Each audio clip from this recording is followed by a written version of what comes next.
श्रीराघवम्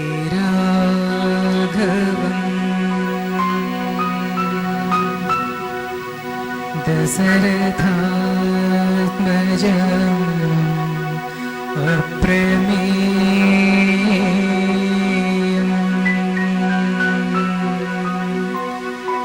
सीतापतिम्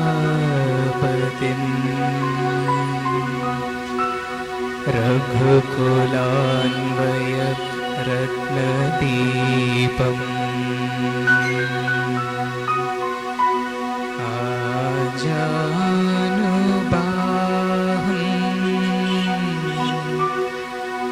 अरविन्द दलायताक्षम्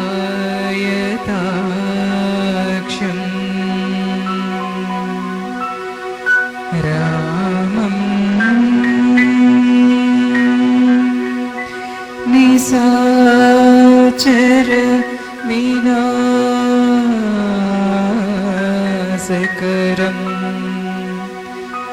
नमामि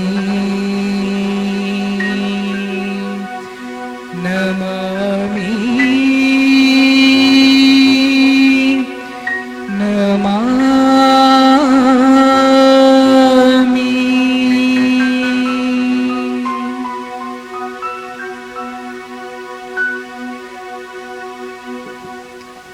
పరమ పవిత్రమైన శ్రీరామనవమి పర్వదినాన ఇక్కడికి విచ్చేసిన భక్త జనావళి అందరికీ మా బృందం తరపున కృతజ్ఞతలు. ప్రచేతసుని కుమారుడు వాల్మీకి మహాముని. అతను రామాయణాన్ని రచించేటప్పుడు దాన్ని కొన్ని భాగాల కింద విభజించాడు. ఆ భాగాలని కాండములు అంటారు. కాండము అంటే ఏమిటి? ఎన్నో అర్థాలున్నాయట. కానీ ఒక అర్థం ఏమిటంటే చెరుకు గడ. చెరుకు గడ చూడండి, అది లావుగా ఉన్నా, సన్నగా ఉన్నా, పొట్టిగా ఉన్నా, పొడవుగా ఉన్నా, తిన్నగా ఉన్నా, వంకెలు తిరిగి ఉన్నా కూడా అందులో ఉన్న మాధుర్యం మాత్రం ఎప్పుడూ ఒక్కలాగానే ఉంటుంది కదా. రామాయణం కూడా అంతే. రామాయణంలో ఎన్నో పాత్రలు, ఎందరో పాత్రధారులు అందరూ ఉన్నప్పటికీ కూడా రామాయణం అంతా అంతర్లీనంగా ఒకే ఒక రసం ప్రధానంగా సాగుతుంది. ఏమిటా రసం? కరుణారసం, కరుణరసం. ఈ అద్భుతమైన కరుణారసానికి కారణభూతుడు అవతారమూర్తి అయిన భగవాన్ శ్రీరామచంద్రుడు. కనుక మొట్టమొదట మహారుచికరమైన ఈ శ్రీరామ రసాన్ని ఒక కీర్తనతో మనం ప్రారంభించుకుందాం, ఆస్వాదిద్దాం.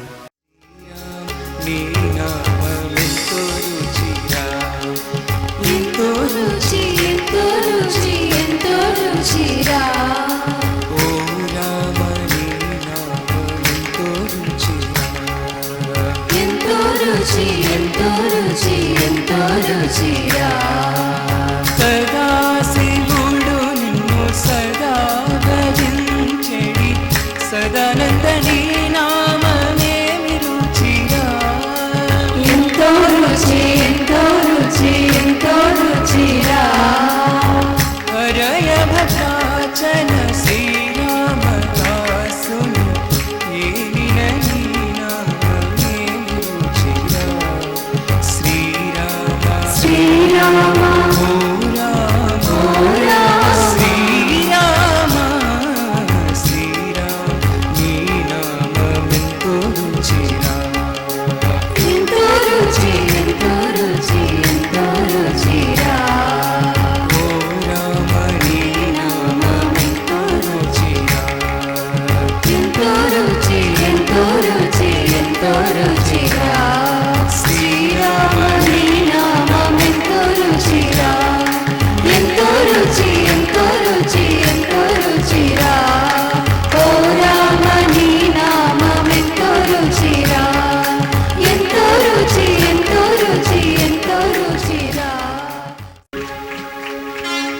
ఇక్ష్వాకు వంశంలో ఖట్వాంగుడనే మహారాజు పాలిస్తూ ఉండగా అతనికి ఎంతో కాలం వరకు పిల్లలు కలగలేదు.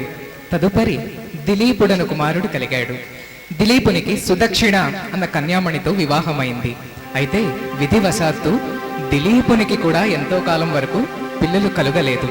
ఆఖరికి విసిగి వేసారిపోయిన దిలీప మహారాజు దీనికి పరిహారమేమిటన్న సంకల్పంతో తమ కుల గురువైన వశిష్ఠ మహాముని దగ్గరికి వెళ్ళారు.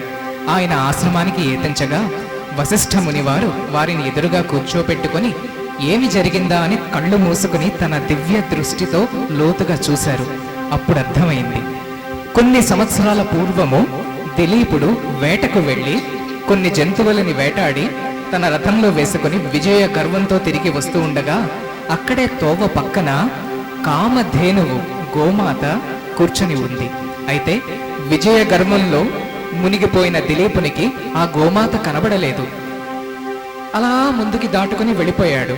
అయితే దానికని తనను పట్టించుకోనందుకు గోమాతకి కామధేనువుకి మనసు కాస్త చివుక్కుమనిపించింది. అరే అనుకుందంతే.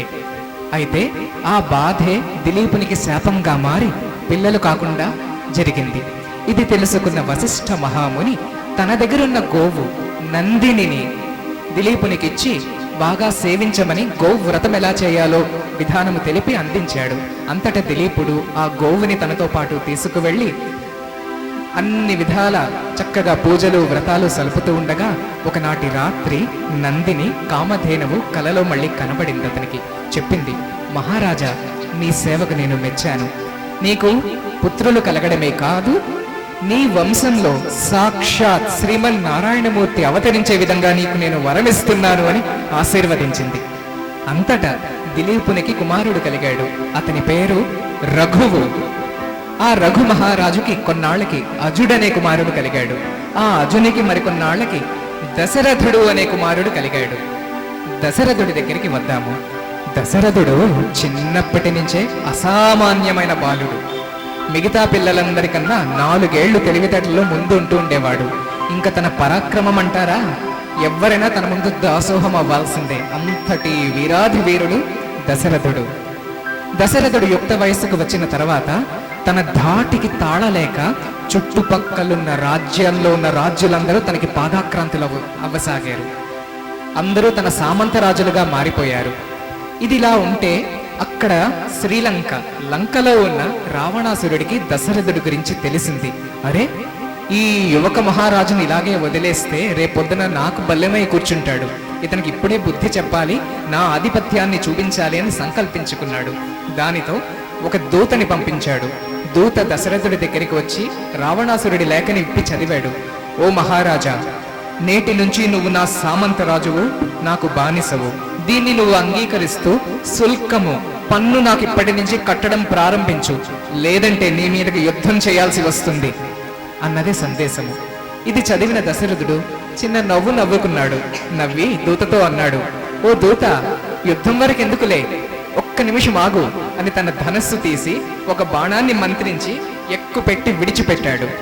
దూతతో చెప్పాడు, ఇదిగో నేను నీ లంకా ద్వారాన్ని సింహద్వారాన్ని బాణాలతో బంధించాను.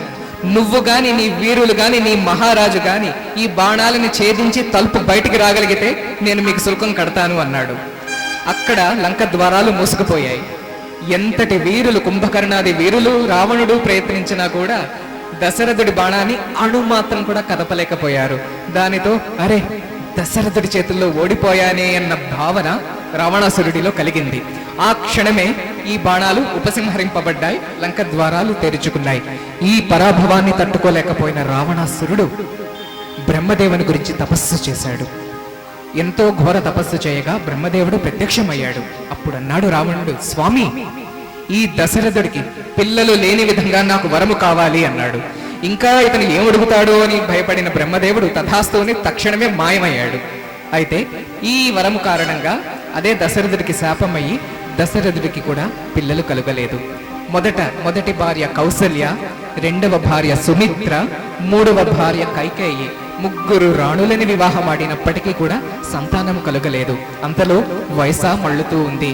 సంతానం లేని బాధతో దశరథ మహారాజు కృంగిపోతూ ఉంటే కులగురువు వశిష్ఠుడు సలహా ఇచ్చారు. మహారాజా, ఋష్యశృంగ మహాముని మన రాజ్యంలో ఉన్నారు. అతన్ని పిలిపించి పుత్ర కామేష్టి యోగము చేయించండి. ఆ యోగ ఫలితంగా మీకు కుమారులు కలుగగలరన్నది దైవేచ్ఛ అని చెప్పారు. దానితో ఋష్యశృంగ మహామునిని సకల గౌరవాలతో రప్పించాడు దశరథుడు. రప్పించి అంగరంగ వైభోగంగా పుత్రకామేష్టి యజ్ఞాన్ని జరిపించాడు. ఆ యజ్ఞం పూర్ణాహుతి సమయానికి దగ్గర పడగానే యజ్ఞగుండంలో ఒక దేవతా పురుషుడు ప్రత్యక్షమయ్యాడు. అతని చేతిలో ఒక బంగారపు పాయసపు పాత్ర ఉంది. ఆ పాయసాన్ని రాజు చేతుల్లో పెడుతూ, రాజా, నీ అంకిత భావానికి మేము సంతుష్టలమయ్యాము. ఈ పాయసాన్ని నీ 3 రాణులకి సమానంగా పంచిపెట్టు, 3కి సంతానము కలుగగలదు అని ఆశీర్వదించి మాయమయ్యాడు. చాలా సంతోషించి రాణులు ఆ పాత్రలను తీసుకొని తమ తమ అంతఃపురాలకి వెళ్ళారు. కౌసల్య, కైకేయి మొదట స్నానమాచరించి దాన్ని ఆరగించవచ్చు అని పక్కన పెట్టుకుని వెళ్ళారు. అయితే సుమిత్ర మాత్రము తన గిన్నె పట్టుకుని మిద్దెనెక్కింది. అక్కడ తన కుర్రలని దువ్వుకుంటూ ఉంది. ఎక్కడి నుంచి వచ్చిందో ఒక డేగ వచ్చి ఆ పాయసం పాత్రని తన్నుకొని పోయింది.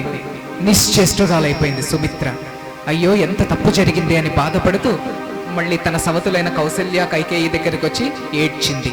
అంతటా సవతులైన ఆ స్త్రీలిద్దరూ సొంత అక్కా చెల్లెళ్ల కన్నా ప్రేమగా తనని ఆదరించి, అయ్యో సుమిత్ర, నువ్వు నేను వేరు కాదు కదా, ఇదిగో మా పాత్రల్లోంచి నీకు ఇస్తున్నాము, తీసుకో అంటూ చెరి సగం పాయసాన్ని సుమిత్ర పాత్రలో వేసేశారు. 3 రాణులు పాయసాన్ని స్వీకరించారు. అనతి కాలంలోనే 3 గర్భం దాల్చారు. గర్భం దాల్చిన మరో రోజు నుంచే వాళ్ళ దేహాలు కూడా దేదీప్యమానంగా వెలిగిపోసాగాయి. ఎందుకంటే లోపలున్నది సామాన్యమైన బిడ్డలా. ఈ విధంగా నవమాసాలు నిండిన తర్వాత ఒకానొక రోజున ఉత్తరాయణ పుణ్యకాలం, వసంత ఋతువు, చైత్రమాసము, శుక్లపక్షము, శుద్ధ నవమి, పునర్వసు నక్షత్రము, సింహరాశి యందు సోమవారము సాయంత్రము సమశీతోష్ణాలున్న సమయంలో కౌసల్యాదేవికి కుమారుడు జన్మించాడు. మరుసటి రోజున కైకేయికి కుమారుడు జన్మించాడు. 3వ రోజున సుమిత్రకి 2 కుమారులు జన్మించారు. వీరికి 10వ రోజున బాలసార ఉత్సవం వశిష్ఠుల వారి చేతుల మీదుగా జరగడానికి నిశ్చయమైంది. వశిష్ఠుల వారు వచ్చారు. 4 చంటి బిడ్డలని 4 ఉయ్యాలలో వేసుంచారు. వశిష్ఠుడు మొదటి ఉయ్యాల కౌసల్య బిడ్డ దగ్గరికి రాగానే ఆ చిన్న శిశువు ఒక్కసారి కళ్ళు తెరిచి చిరునవ్వులు చిందించేస్తూ చేతులు వశిష్ఠుల వారి వైపు రా రా రా రా అంటున్నట్లుగా కాళ్ళు చేతులు ఆడించడం మొదలుపెట్టాడు. వశిష్ఠుల వారు ఒక్క క్షణం ఆశ్చర్యానికి లోనయ్యారు. అరే, జన్మల నుంచి తెలిసిన మిత్రునిలాగా పిలుస్తున్నారే ఇతను అని కళ్ళు మూసుకొని ఒక్క క్షణం ఆలోచించి ఒక మాట అన్నారు. ప్రజలందరినీ రమించే తత్వం ఈ బాలునది, రమయితి, కనుక ఇతని పేరు రామ అని పెడుతున్నాను అని రాముడిగా నామకరణం చేశారు. ఆ తర్వాత కైకేయి కుమారుడికి భరత అన్న పేరు పెట్టారు. సుమిత్ర 2 కుమారులకి లక్ష్మణ, శత్రుఘ్న అన్న పేర్లు పెట్టడం జరిగింది. శ్రీరామచంద్రమూర్తికి. చంటి బిడ్డ శ్రీరాముడు బుజ్జి బాలుడు, అప్పుడప్పుడే పాకుతున్నాడు, ఇంకాను మాటలా సరిగ్గా రాలేదు. ఒకరోజు ఏం చేసింది కౌసల్య, ఆ బుజ్జి బాలుణ్ణి ఉయ్యాలలో వేసి చాలాసేపు ఊపింది. 40 నిమిషాలు ఊపితే కానీ నిద్రపోలేదు ఆ తుంటరి బాలుడు. పడుకున్నాక తానేమో భగవంతుడికి నైవేద్యం ఇంకా సమర్పించలేదు కదా అని పూజా మందిరంలోకి వెళ్ళింది. అక్కడ పరమాన్నాన్ని భగవంతుడికి సమర్పించి తిరిగి తలుపు వేసుకుని వస్తున్నంతలో లోపల అలికిడయింది. అరే, లోపలెవరూ లేరు, అలికిడేమవుతోంది అని లోపలికి వెళ్ళి చూస్తే రాముడు అలా పాక్కుంటూ ఆ పరమాన్నాన్ని తినేస్తున్నాడు. ఇదేమిటి, రాముడు ఇక్కడికి ఎలా వచ్చాడు అని ఆశ్చర్యపోయి వెంటనే తలుపు తెరుచుకొని ఉయ్యాల దగ్గరికి పరిగెత్తుకొని వెళ్ళింది. చూస్తే ఉయ్యాలలోనే ఉన్నాడు శ్రీరాముడు. అంతేకాదండోయ్, రాముడి మూతికి కాస్త పరమాన్నం ఉంది, లొట్టలు వేస్తున్నాడు, ఉయ్యాలలో పడుకుని అంటున్నాడు అనమాట. ఒక్కసారి రాముడి మొహం చూడగానే రాముడి మొహం ఇంతింతై వటుడింతై అన్నట్టు రాముడి ముఖార విందంలో యావత్ బ్రహ్మాండము కౌసల్యాదేవికి దర్శనమయ్యింది. ఇది చూస్తూ తను నిశ్చేష్టురాలైపోతే చుట్టుపక్కలున్న దాసీజనం ఆతృతపడ్డారు. అమ్మా అమ్మా, ఏమైంది, అలా పిచ్చిగా చూస్తున్నారేమిటి అన్నారు. అంతలో ఉలిక్కిపడి తెలివి తెచ్చుకుంది. ఈ విషయం ఎవరికైనా చెప్తే తనకి పిచ్చి పట్టిందనుకుంటారని తనలోనే దాచేసుకుంది. ఆఖరికి ఉండబట్టలేక తన భర్తతో రాత్రి చెప్పింది. దశరథుడు కొట్టి పారేశాడు. ఏ పిల్లాడైనా తన తల్లికి మహా అపురూపం, తల్లులు ఎప్పుడు పిల్లల గురించి ఇలాగే భావిస్తారు అన్నాడు. మళ్ళీ వశిష్ఠుల వారితో చెప్పింది. వశిష్ఠుడు మాత్రం కొట్టి పారేయలేదు. తల్లి, నీ కొడుకు సామాన్యుడు అనుకుంటున్నావేమో, కాదు, శ్రీమన్నారాయణుడే అన్న విషయం తెలుసుకో, మాయలో పడకు అని హెచ్చరించాడు. రాముడు బాలుడు కాగానే అతనికి రాజవిద్య నేర్పించాలి అన్న ఉద్దేశం దశరథ మహారాజుకి కలిగింది. తగిన గురువుని వెతికి గురుకులంలో చేర్పించాడు. అంతటా రాముడు అతని ముగ్గురు సోదరులు కలిసి రాజవిద్య, రాజ్యాన్ని ఎలా పాలించాలన్న సంగతిని నేర్చుకుంటూ వచ్చాడు. అయితే ఎన్నో నెలలు లేదా సంవత్సరాలు పట్టే విద్యని ఈ నలుగురు అన్నదమ్ముళ్ళు కేవలము కొన్ని వారాలలోనే పూర్తి చేసేశారు. దానితో ఇంక చేసేది లేక వెంటనే నలుగురిని తెచ్చి మహారాజుకి అప్పగించేశారు. దశరథుడు ఆశ్చర్యపోయాడు. అంతలోనే సరే, రాజవిద్య వచ్చింది కదా, ఇంకా వీళ్ళకి అస్త్ర విద్య, శస్త్ర విద్య నేర్పించాలి అని సంకల్పించుకున్నాడు. అని కూడా తగిన గురువులని చూసి వాళ్ళ దగ్గరికి పంపించాడు. గురువులు 2 బాణాలు వేయమంటే రాముడు 18 బాణాలు 4 వైపులా వేసేస్తూ ఉంటే గురువులే తలదాల్చుకోవలసి వచ్చింది. రాముడి ప్రతాపాన్ని చూసి కొన్నిసార్లు వాళ్ళకి భయం కూడా కలిగేది. బాబోయ్, ఏమిటి శక్తి అనుకుంటూ ఉండేవారు. ఈ విధంగా వారికి అస్త్ర విద్యాభ్యాసం పూర్తయిన తర్వాత వీరి విద్యని పరీక్షింపగోరి అడవికి తీసుకువెళ్లారు పిల్లలు నలుగురిని. అక్కడ దూరంగా ఒక చెట్టు మీద చిన్న చిన్న పిట్టలు చాలా వేగంగా ఎగురుతున్నాయి, కంటికే కనబడట్లేదు. వాటిని చూపించి గురువు అన్నారు, రామా, అదిగో ఆ పిట్టని బాణం వేసి కొట్టు.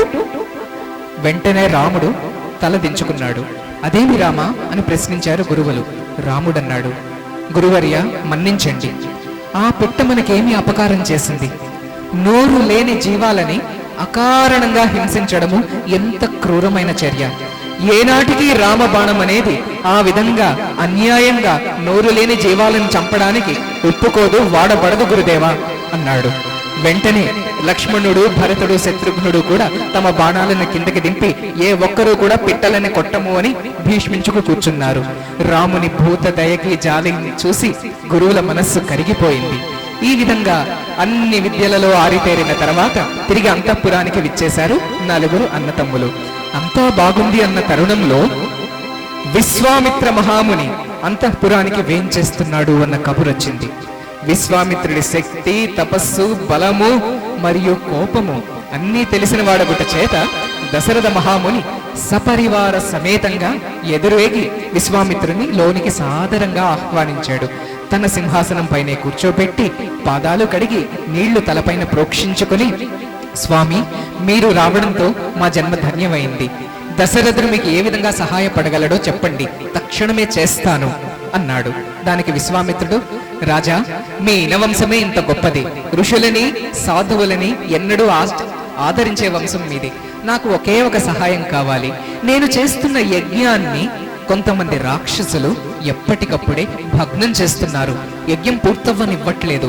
అందుకని ఆ యజ్ఞాన్ని కాపాడే నిమిత్తమై నీ కొడుకులైన రామలక్ష్మణులని నా తోడిచ్చి పంపించు చాలు అన్నాడు. గుండెల్లో రాయపడిపోయింది దశరథ మహారాజుకి. 14-15 సంవత్సరాల పసి బాలురు రాముడు, లక్ష్మణుడు. దశరథుడు ఒక్కసారి మోకాళ్లపైన కూలిపోయాడు. విశ్వామిత్రుడి దగ్గరికి నీళ్లు కారుతున్న కళ్ళతో వెళ్ళి అన్నాడు, ఓహో మహాముని, నన్ను పరీక్షించడానికి వచ్చారా మీరు? రాముడు, లక్ష్మణుడు ఎంత చిన్న పిల్లలు, ఇంతవరకు వాళ్ళు పులిని, సింహాన్ని కూడా చూడలేదు స్వామి. అలాంటిది రాక్షసులు వాళ్ళ ఎదురు పడితే వీళ్ళు కంపించిపోరా, భయపడిపోరా? ఇలాంటి ఇంతటి హింసకి వారిని ఎలా గురి చేయమంటారు స్వామి?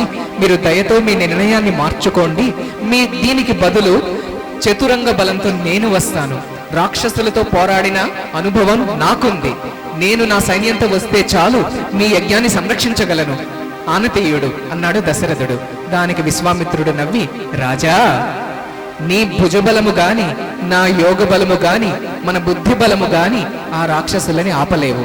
అదే జరిగితే నేను నిన్నే రమ్మని అడిగేవాడిని కదా. ఈ కార్యం కేవలము దైవ బలంతో మాత్రమే జరగగలదు. అందుకని దైవాంశ సంభూతులైన నీ కుమారులిద్దరిని నా తోడిచ్చి పంపు అన్నాడు. దశరథుడు ఒప్పుకోలేక కృంగి కృశించిపోతున్నాడు. ఆఖరికి విశ్వామిత్రునికి కోపం వచ్చి, నీ ఇక్ష్వాకు వంశంలో మొట్టమొదటిసారి ఆడిన మాట నిలబెట్టుకొని రాజుగా నువ్వు నిలిచిపోతున్నావు దశరథ, వెళ్ళొస్తాను అని లేచి వెళ్ళిపోతూ ఉండగా వశిష్ఠ మహాముని ఇతన్ని శాంతింపచేసి సరాసరి రామలక్ష్మణులకి కబురందించాడు. వాళ్ళు వచ్చారు. వచ్చిన తోడనే వశిష్ఠుడే అడిగారు, రామా, విశ్వామిత్రునితో యజ్ఞం సంరక్షించడానికి, రాక్షసులతో పోరాడడానికి మీరు వెళతారా అనగానే ఒక్కసారి రొమ్ము విరిచి ఇద్దరు రాకుమారులు, మా తండ్రి ఆనటైతే ఈ క్షణమే వెళ్తాము మహాముని అన్నారు. దాంతో దశరథుడికి ఎక్కడ లేని ఆనందం వచ్చింది, ధైర్యం వచ్చింది. దానితో ఆనందంగా రామలక్ష్మణులని విశ్వామిత్ర మహామునికి ఇచ్చి పంపించాడు. ఈ విధంగా వారు అడవులలోకి సాగారు. వెళుతూ ఉండగా చాలా దూరం నడిచిన పిమ్మట విశ్వామిత్రుడికి ఒక ఆలోచన వచ్చింది.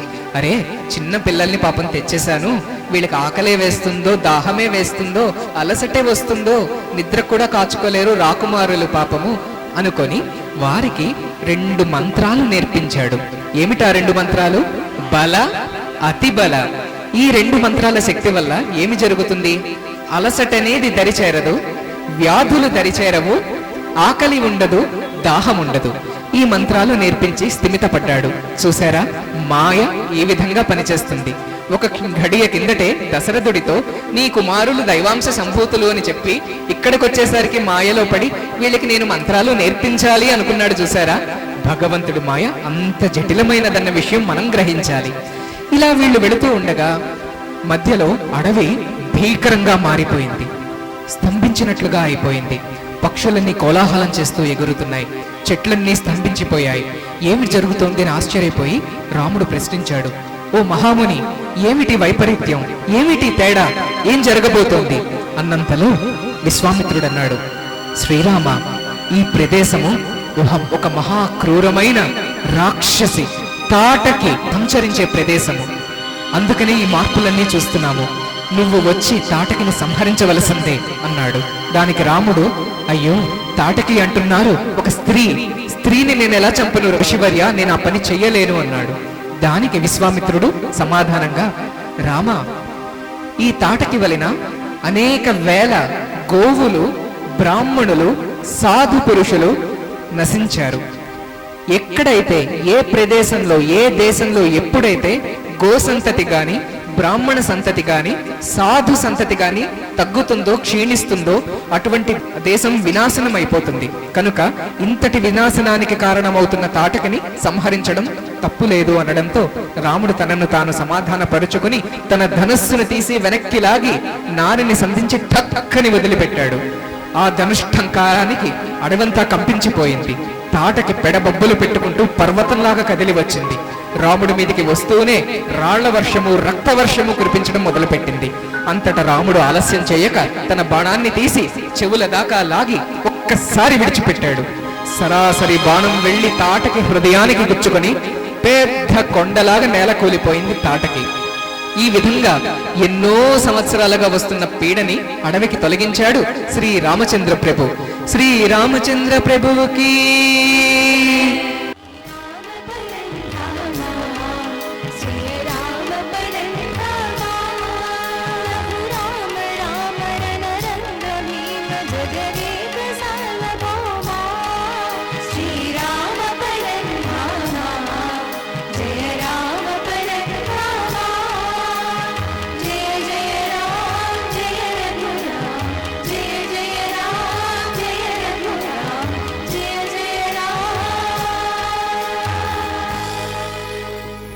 యజ్ఞపు ఏర్పాట్లు మొదలయ్యాయి.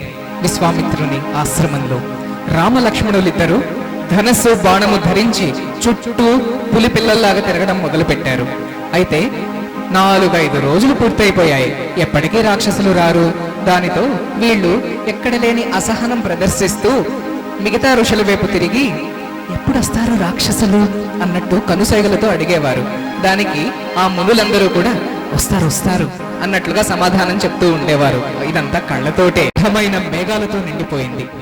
ఉరుముల్లేని పిడుగులలాగా శబ్దాలు వినవచ్చాయి. అంతేకాదండి, యజ్ఞ సామగ్రి ఏదైతే ఉందో ఒక్కసారిగా నిప్పంటుకుంది. అప్పుడు రక్త వర్షం కురవడం మొదలైంది. అంతట క్షణమైన ఆలస్యం చెయ్యకుండా రామచంద్రుడు తన ధనస్సును తీసి తన బాణాన్ని ఎక్కుపెట్టి మొట్టమొదట ఆగ్నేయాస్త్రాన్ని విడిచిపెట్టాడు. ఆ ఆగ్నేయాస్త్రం వెళ్లి రాక్షసులలో ఒక్కడైన సుబాహుని తగిలింది. దానితో ఆ క్షణమే అతను మరణించి అదెన్నో యోజనాల దూరం వెళ్లి పడిపోయాడు.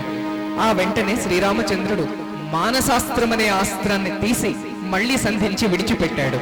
అది కాస్త రెండో రాక్షసుడైన మారీచుడికి తగిలింది. మారీచుడు మరణించలేదు గాని అతను కూడా ఎన్నో యోజనాల దూరం వెళ్లి సముద్రంలో పడ్డాడు అక్కడి నుంచి. ఈ విధంగా రాక్షసుల పీడ విరగడైన తర్వాత యజ్ఞము దిగ్విజయంగా పూర్తయిపోయింది. యజ్ఞం పూర్తి కాగానే శ్రీరామచంద్రుడు విశ్వామిత్రునికి నమస్కరించి, స్వామి, నేను వచ్చిన పని పూర్తయింది, మీరు ఆనందిస్తే నా తండ్రి గారి దర్శనార్థం వెళ్ళాలి అన్నాడు. అప్పుడు విశ్వామిత్రుడు చిన్న నవ్వు నవ్వి, రామ, ఇప్పుడే వర్తమానం వచ్చింది, మిథిలా నగరంలో మరొక యజ్ఞం జరుగుతోందట, అది కూడా చూసిపోదామా అన్నాడు. దానికి రాముడు, మన్నించాలి గురువర్య, నన్ను విశ్వామిత్ర మహాముని యజ్ఞాన్ని చూసి రమ్మని కాపాడమనే తండ్రి పంపించారు గాని మరో 4 యజ్ఞాలు చూసి రమ్మని నాకు చెప్పలేదు అన్నాడు. దానికి విశ్వామిత్రుడు అంతకన్నా తెలివిగా, రామా, నువ్వు సగం మాటే చెప్తున్నావు, రెండో సగం మర్చిపోయావా? విశ్వామిత్రుల వారు ఏమి చెప్తే దాన్ని జవదాటక పాటించమని మీ తండ్రి చెప్పారా లేదా అని అడిగాడు. చెప్పారు స్వామి అన్నాడు రాముడు. కనుక పద అంటూ అన్ని తెలిసిన త్రికాలజ్ఞుడైన విశ్వామిత్రుడు కూడా మిథిలా నగరానికి వెళుతూ ఉండగా మధ్యలో ఒక ఆశ్రమం కనబడింది. మనుషులెవరూ లేరు, ఆశ్రమం ఒక్కటే ఉంది. రాముడు ఆశ్చర్యపోయి వెళుతూ అడిగాడు, స్వామి, ఏమి ఆశ్రమం ఇది అనగానే విశ్వామిత్రుడు, ఇది గౌతమ ముని ఆశ్రమము రామచంద్ర, నీకు తెలియనిది కాదులే అంటూ వెళుతూ ఉండగా రాముని పాదాల కంటిన ధూళి కాస్త ఎగిరి అక్కడ నిర్జీవంగా ఉన్న ఒక బండరాతి మీద పడింది. అంతే, ఆ బండరాయి కదలడం మొదలుపెట్టింది. దానిపైనున్న మట్టి తెరలుగా విడిపోయి లోపల నుంచి ఒక దేవతా స్త్రీ లాంటి ఆమె లేచి నిలబడింది. రామచంద్రునికి నమస్కరించింది. అన్నీ తెలిసిన శ్రీరాముడు ఆశ్చర్యాన్ని ప్రకటిస్తూ విశ్వామిత్రుడి వైపు తిరిగి చూశాడు.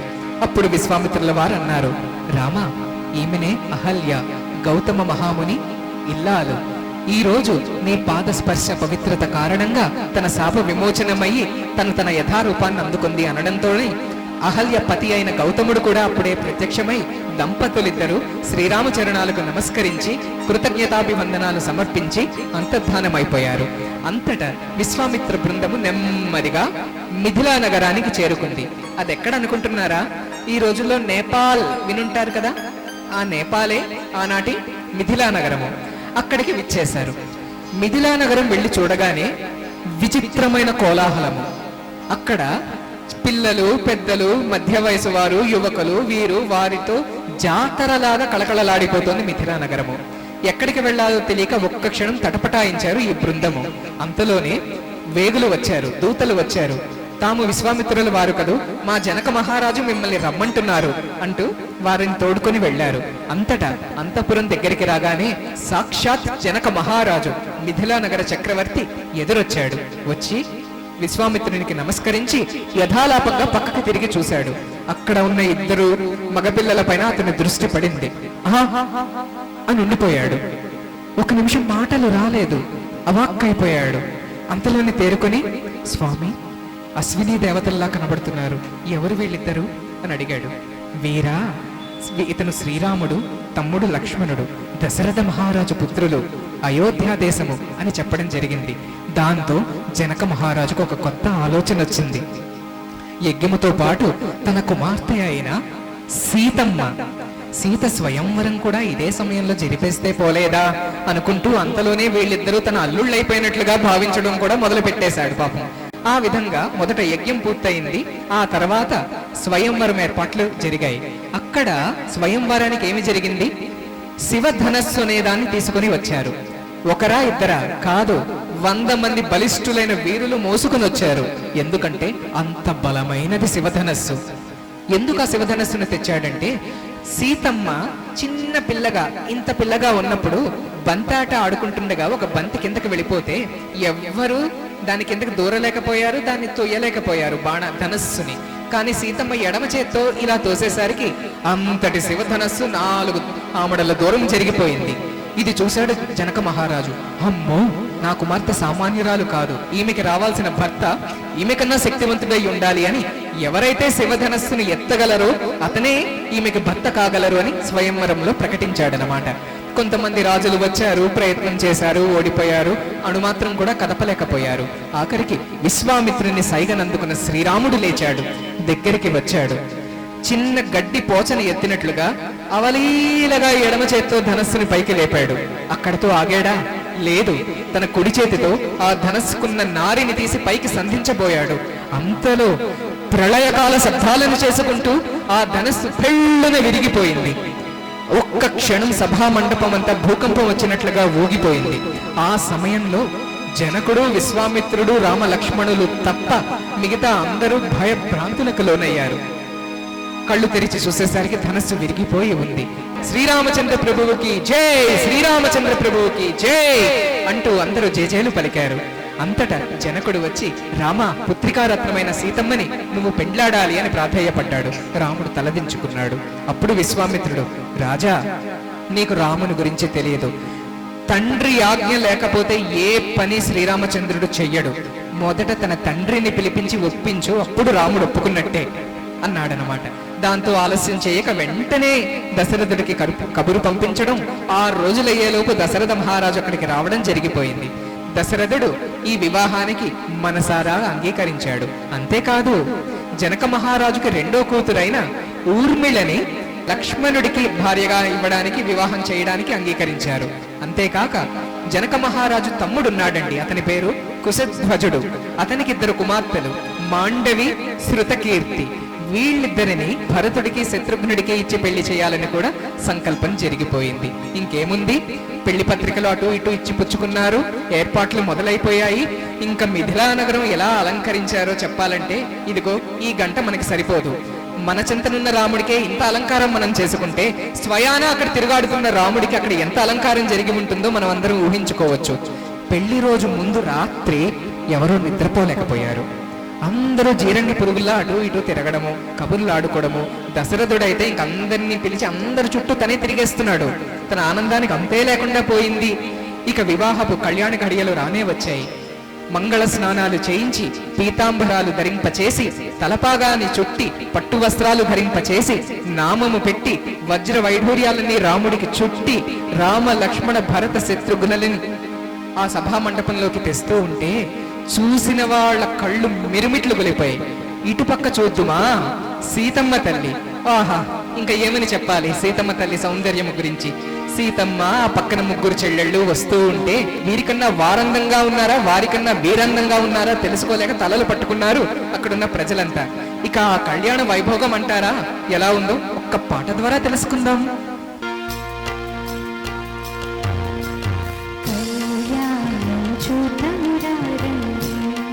శ్రీ సీతారాముల కళ్యాణం చూడమురారండి. సిరి కళ్యాణపు బొట్టును పెట్టి మణివాసికమును నుదుటను కట్టి పారాణిని పాదాలకు పెట్టి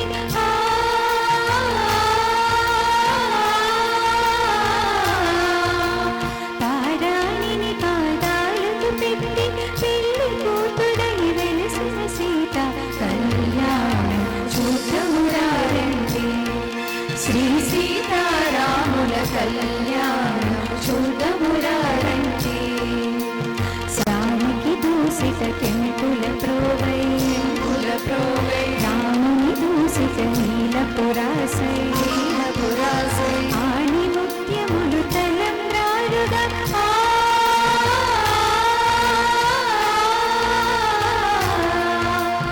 ఆని ముత్యములు తలంబ్రాలుగా ఇరువుల మెరిసిన సీతారాముల కళ్యాణం చూడమురారండి. శ్రీ సీతారాముల కళ్యాణం చూడమురారండి. శ్రీ సీతారామచంద్రమూర్తికి జై. పెళ్లి పూర్తి కాగానే తన ముద్దుల కుమార్తెలని ఇక అత్తవారింటికి పంపించే సమయం వచ్చేసింది. మామూలుగా పంపేడా జనక మహారాజు? అస్సలే కాదు. సీతమ్మ తల్లితో పాటు కొన్ని వందల మంది దాసీ జనాలను కూడా పంపించాడు. అంతేనా, దాసీ జనాలకి రానున్న 10 ఏళ్లకు అవసరమయ్యే సామగ్రి కూడా సర్ది పంపించాడు. చూడండి జనక మహారాజుకి ఎంత ప్రేమో. ఈ విధంగా బృందమంతా కలిసి మిథిల నుంచి అయోధ్య నగరానికి ప్రయాణమయ్యారు. ఒక అడవి గుండా ప్రయాణం సాగుతోంది. సగ దూరం వచ్చేసరికి అడవిలో పక్షులు హాహాకారాలు చేసుకుంటూ పైన గంభీరంగా ఎగరసాగాయి. జంతువులన్నీ వీరి బృందం చుట్టూరా ప్రదక్షిణ చేయడం మొదలుపెట్టాయి. ఈ వింత అర్థం కాక ఒక్కొక్కరు ముఖాముఖాలు చూసుకున్నారు. అంతలో పెద్ద మెరుపు మెరిసినట్లయి ఎదురుగా నిప్పులు, కళ్ళల్లో నిప్పులు చెందుతున్న భార్గవ రాముడు, పరశురాముడు ప్రత్యక్షమయ్యాడు, చేతులు గొడ్డలి పట్టుకొని. వెంటనే అందరూ భయకంపితులు అయిపోయారు. అయితే శ్రీరామచంద్రమూర్తి మాత్రం తన చిరునవ్వును విడిచిపెట్టలేదు. అంతటా పరశురాముడు మహోగ్రుడై రాముడి చెంతకి వచ్చి, ఏమి రామా, నువ్వంతటి ధీమంతుడు అని విర్రవీగుతున్నావే, శివధనస్సు కాదు, దానికి 1000 ఎక్కువ శక్తి ఉన్న విష్ణు ధనస్సుని నీకు ఇస్తున్నాను, దీనిని సంధించి చూస్తాను, నువ్వు గొప్పవాడివని ఒప్పుకుంటాను అని సవాలు విసిరాడు. శ్రీరాముడు చిరునవ్వుతోనే చెయ్యి చాచి అవలీలగా విష్ణు ధనస్సును అందుకున్నాడు. పరశురాముడు ఆశ్చర్యపోతున్నంతలోనే దానికున్న నారిని కూడా పైకి సంధించి ఒక్కసారి లాగి, పరశురామ, నేనొక్కసారి వెనక్కి లాగిన తర్వాత ఊరికినే విడిచిపెట్టను కదా, ఏం చేయమంటావో చెప్పు, నీ పాద గతిని బంధించనా, నీలో ఉన్న తపశ్శక్తిని నేను స్వీకరించనా అన్నాడు. దానికి పరశురాముడు ఒక్కసారిగా గగుర్పాటుకు లోనయ్యి, వచ్చినదెవరో సామాన్య మానవుడు కాదు, సాక్షాత్ శ్రీ మహావిష్ణువే అన్న విషయాన్ని గమనించుకొని ఎంతో సంతోషపడి, రామా, నా అవతారం పూర్తయినట్టే, ఇక ముందు నడిపించాల్సినంత నీవే, నా తపస్సు, నా సర్వస్వము నీదే తండ్రి అంటూ తనలో ఉన్న కళలన్నీ రాముడికి సమర్పించి నమస్కారము చేసి అంతర్ధానమయ్యాడు. శ్రీరామచంద్ర ప్రభువుకు. ఆ పైన రాజ్యానికి చేరుకున్న తర్వాత రాముడు ప్రజలతో మమేకమయ్యి ప్రజల కష్టాలను యువరాజుగా తెలుసుకుంటూ ఎన్నో రకాల సమస్య పరిష్కారాలు చేస్తూ ఉండేవాడు. రాముడి గొప్పతనం ఏంటో తెలుసా అండి? రాముడట మితభాషి. అంటే ఏమిటి? చాలా తక్కువ మాట్లాడతాడు. మనం 4 ప్రశ్నలు అడిగితే ఒకటే వస్తుంది సమాధానం, కానీ ఆ వచ్చిన సమాధానం సూటిగా బాణం వలె ప్రయోజనకరంగా ఉంటుంది. అంతేకాదు, రాముడు ప్రథమ సంభాషి. అంటే ఏమిటి? ఎవరైనా ఎదురుపడినప్పుడు తనతో సమానులైన వారు గాని, తనకన్నా తక్కువ వారైనా గాని, పనివారైనా గాని ఎదురుపడితే ముందు తానే పలకరిస్తాడు. వాళ్ళొచ్చి ఇతనికి నమస్కారం పెట్టాలని ఎప్పుడూ ఎదురు చూడడు. కనుక ప్రథమ సంభాషి అంటారు. 3వ మాట, రాముడు మర్యాదా పురుషోత్తముడు. అంటే ఏమిటి? ఎంతటి వారినైనా, చీమకైనా కూడా లెక్కలేనంత గౌరవాన్ని అందిస్తాడు. ఎంతో ప్రేమగా మర్యాదగా చూసుకుంటాడు. అందుకనే రాముడికి ఇన్ని పేర్లు వచ్చాయి. రాముడు ఈ విధంగా రాజ్యమంతా తిరుగుతూ ఉండగా ప్రజలందరిలో కొత్త కోరిక మొదలయ్యింది. దశరథుడంటే చాలా ఇష్టమే, కానీ మనసులో అయ్యో రాముడు ఎప్పుడు రాజవుతాడు, రామరాజ్యాన్ని ఎప్పుడు చూస్తాము అంటూ ఎదురు చూడడం మొదలు పెట్టారు అయోధ్య ప్రజలు.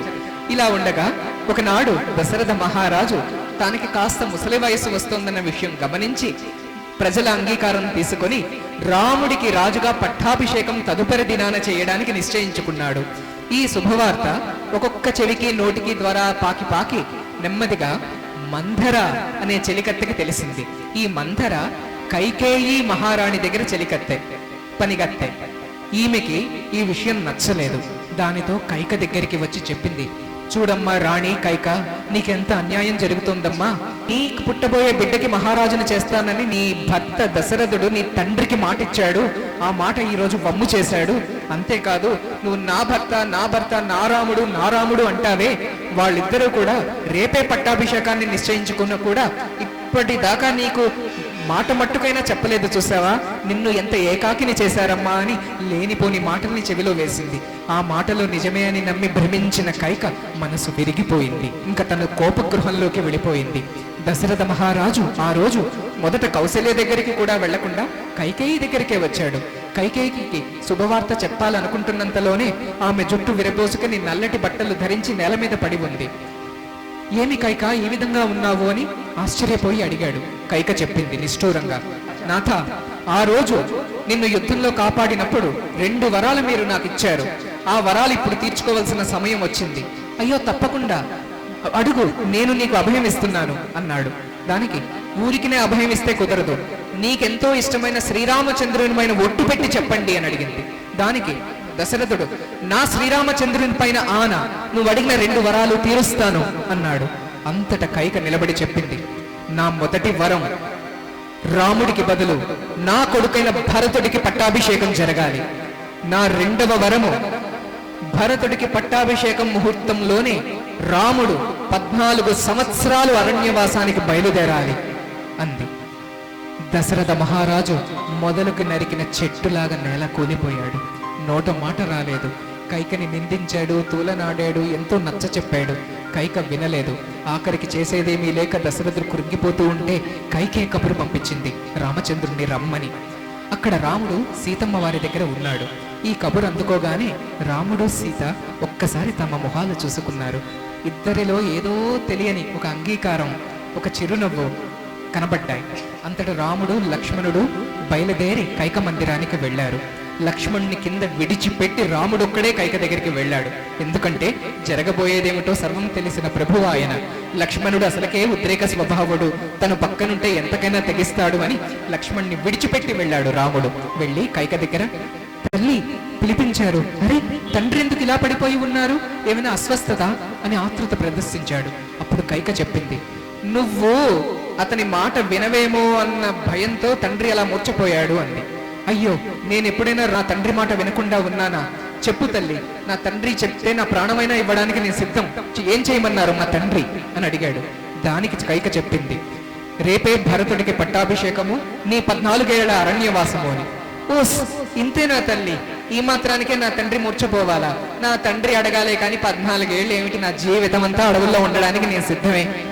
నా తండ్రి అనుజ్ఞ తీసుకుని వెళతాను అని తండ్రి పాదాలకి నమస్కరించి వడివడిగా వెళ్ళిపోయాడు.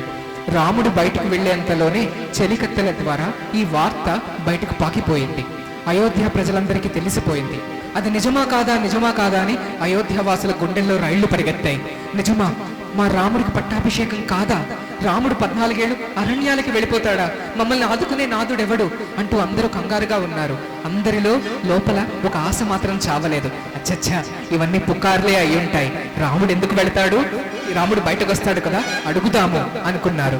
రాముడు బయటికి రానే వచ్చాడు. ఎలా వచ్చాడో తెలుసా? కాళ్ళకి చెప్పులు లేకుండా ఒట్టి కాళ్లతో నడవడం మొదలుపెట్టాడు. గుండాగినంత పని అయింది అయోధ్యవాసులకి. చెప్పులు విడిచిపెట్టి రాజకుమారుడు నడుస్తున్నాడు అంటే తాము విన్నది నిజమే. రాముడు ఇంకా తమకి దక్కట్లేదు, అరణ్యానికి వెళ్ళిపోతున్నాడు అన్న విషయం తెలిసి రోధించడం మొదలుపెట్టారు. రాముడు మొదట సీత దగ్గరికి వెళ్ళలేదు, తల్లి కౌసల్య దగ్గరికి వెళ్ళాడు. వెళ్ళి, అమ్మా, నీ అనుజ్ఞ అయితే నేను ఇప్పుడే అడవులకి బయలుదేరాలి 14 ఏళ్ల పాటు అన్నాడు. కౌసల్య, రామా, పరాచికాలకి ఇది సమయమా? ఇదేమీ బాగలేదు అంటూ పైకి తలెత్తి చూసింది. పక్కన లక్ష్మణుడున్నాడు. తల దించుకొని ఏకధాటిగా కన్నీరు కారుస్తున్నాడు. కౌసల్యకి అర్థమైంది రాముడు పరాచికాలు ఆడట్లేదని. కౌసల్య కూడా నేల రాలిపోయింది. అయ్యో రామా, ఏమిటి విపరీతం అంటూ ఏడుస్తూ ఉండగా, నేను నీతో వచ్చేస్తాను రామా, నువ్వు లేని అయోధ్య నాకు అక్కర్లేదు అంది. అప్పుడు రాముడు అన్నాడు, తల్లి, ఇప్పటికే బాధల్లో ఉన్న నా తండ్రి నీ భర్తని విడిచిపెట్టి రావడం పతివ్రత ధర్మము కాదు. భర్త ఎక్కడుంటే భార్య అక్కడే ఉండాలి. కనుక నువ్వు వెళ్ళి మన తండ్రి గారికి స్వస్థత చేకూర్చు, సెలవు అంటూ బయలుదేరిపోయాడు. సీతమ్మ వారి దగ్గరికి వచ్చాడు. సీతమ్మ తల్లితో చెప్పాడు, సీత, నేను అరణ్యానికి వెళ్ళాలి. 14 ఏళ్లలో తిరిగి వచ్చేస్తాను. నువ్వు ఇక్కడే ఉండి అత్తమామలని మరిదులని శ్రద్ధగా ప్రేమగా చూసుకో అన్నాడు. సీత జగదేక మాత చిరునవ్వు నవ్వింది. ఆహా నాథ, ఇప్పుడే మీరు మీ తల్లికి భర్త ఎక్కడ ఉంటే భార్య అక్కడే, అదే పతివ్రత ధర్మము అని వచ్చారని తెలిసిందట. ఆది పరాశక్తికి తెలియనిదేమిటి? ఈ విధంగా నటించాలి కదా, నటించింది. నేను ఇప్పుడే విన్నాను. కనుక మీ తల్లిగారైన కౌసల్యకు ఒక రకమైన స్త్రీ ధర్మము, నా దగ్గరకు వచ్చేసరికి మరో రకమైన స్త్రీ ధర్మము ఉండడం సాధ్యమా? ఏమీ కుదరదు, నేను మీతో వస్తున్నానంతే అంది. రాముడు బదులు చెప్పలేకపోయాడు. సీతారాములిద్దరూ నారవస్త్రాలు ధరించి బయటకు వస్తున్నంతలో గుమ్మం దగ్గర లక్ష్మణుడు సిద్ధంగా ఉన్నాడు. నారవస్త్రాలు ధరించి, లక్ష్మణ, నువ్వేమిటిక్కడ? అన్నా, నువ్వు లేకపోతే అయోధ్య కాదు, నా జీవితానికే అర్థం లేదు. నువ్వెక్కడుంటే నీ నీడలా నేను అక్కడే ఉంటాను. నువ్వు లేకపోతే ఒక్క రోజులోనే నా ప్రాణం పోగలదు అన్నాడు. రాముడు ఆనందాలను ప్రకటిస్తూ, లక్ష్మణ, నీ వంటి తమ్ముడు మరి భూమి మీద ఎక్కడ ఎప్పుడు వెతికినా కనబడుడు నాయన అంటూ మనసారా లక్ష్మణుణ్ణి కౌగలించుకున్నాడు. ఈ విధంగా సీతారామ లక్ష్మణులు ముగ్గురిని సుమంతుడు ఒక రథం ఎక్కించుకొని అడవుల వైపు వెళుతూ ఉండగా అయోధ్య ప్రజలందరూ రథాన్ని వెంబడించడం మొదలుపెట్టారు.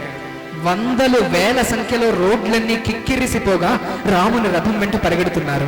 కొంతమంది రాముడి రథానికి అడ్డుపడగా రాముడు వారించాడు. రాముడి కనుసైగలు అర్థం చేసుకున్న ప్రజలు దారిచ్చారు, వెనక పరిగెత్తడం మొదలుపెట్టారు.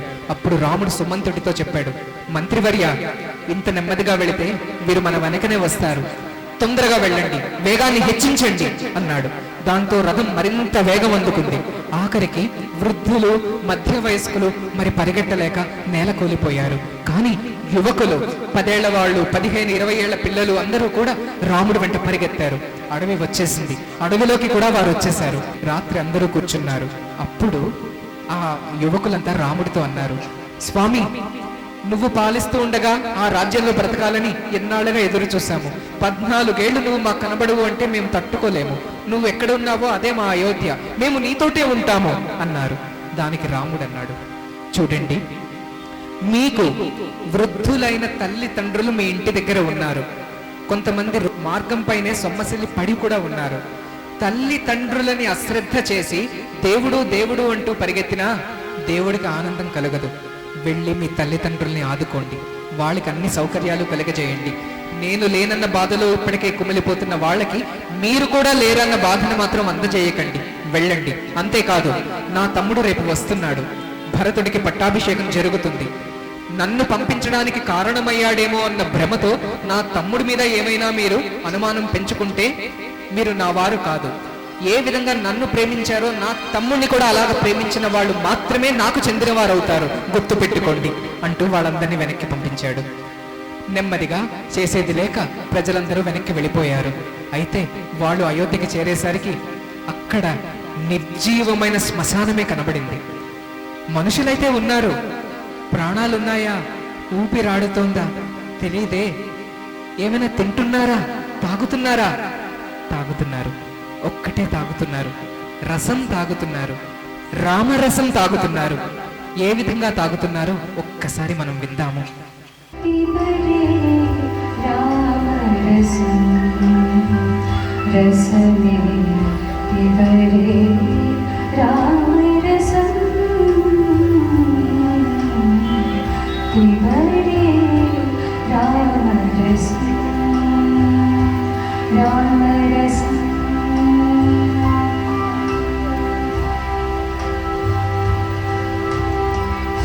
जनन मरण भय शोक विदूरं सकल शास्त्र निगमानसारं जनन मरण भय शोक विदूरं सकल शास्त्र निगमानसारं पिबरे रामरसं रसने पिबरे रामरसं शुद्ध परमहंस आश्रमगीतं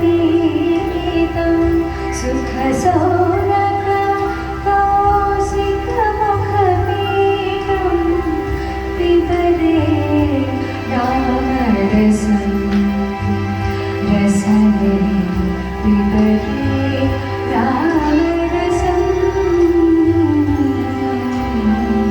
पिबरे रामरसं रामरसं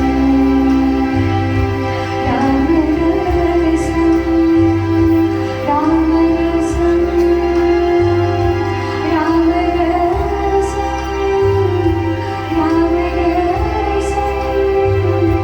रामरसं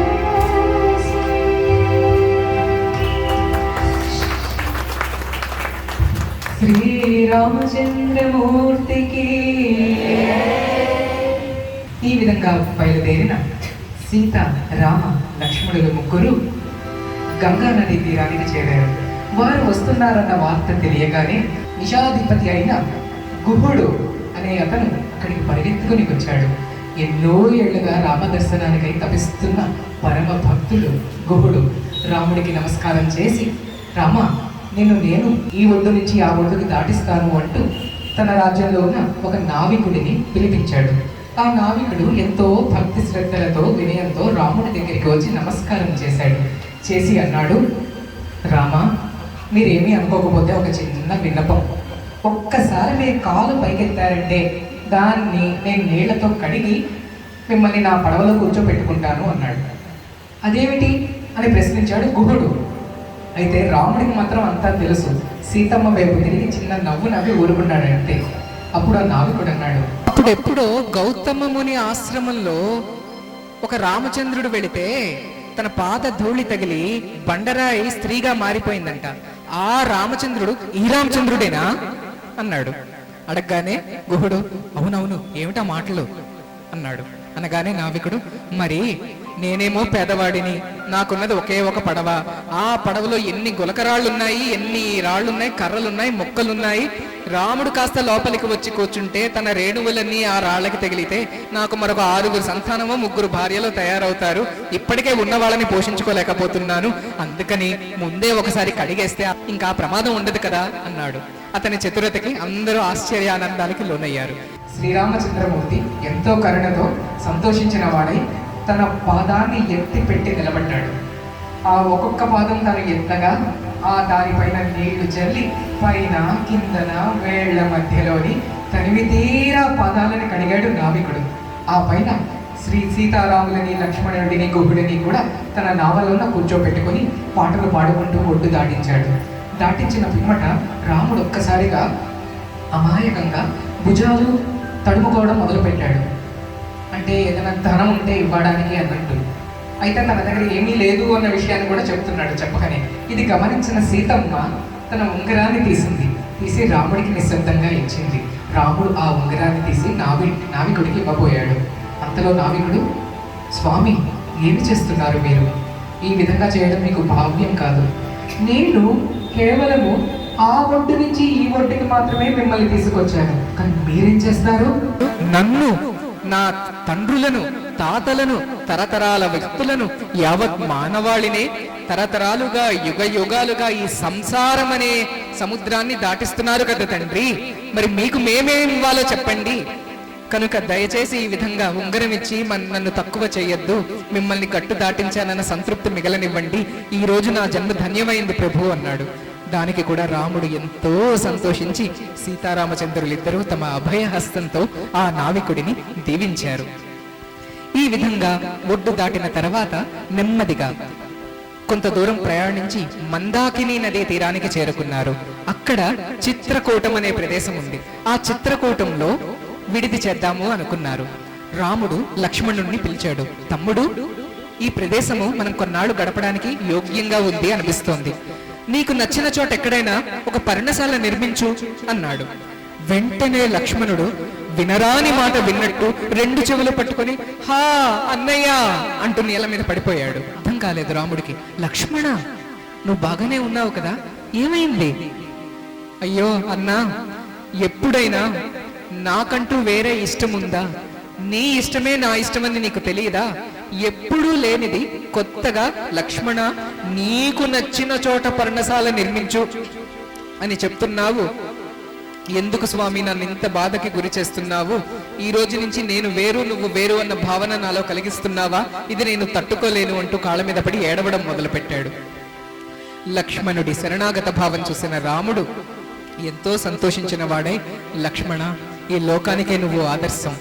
భగవంతుడితో ఎవరైతే తన్మయులవుతారో వారికంటూ వేరే సంకల్పాలు ఇంకా ఉంచుకోరు. వారి జీవితమే భగవత్ ప్రసాదంగా భగవత్ లీల కింద మారిపోగలదు.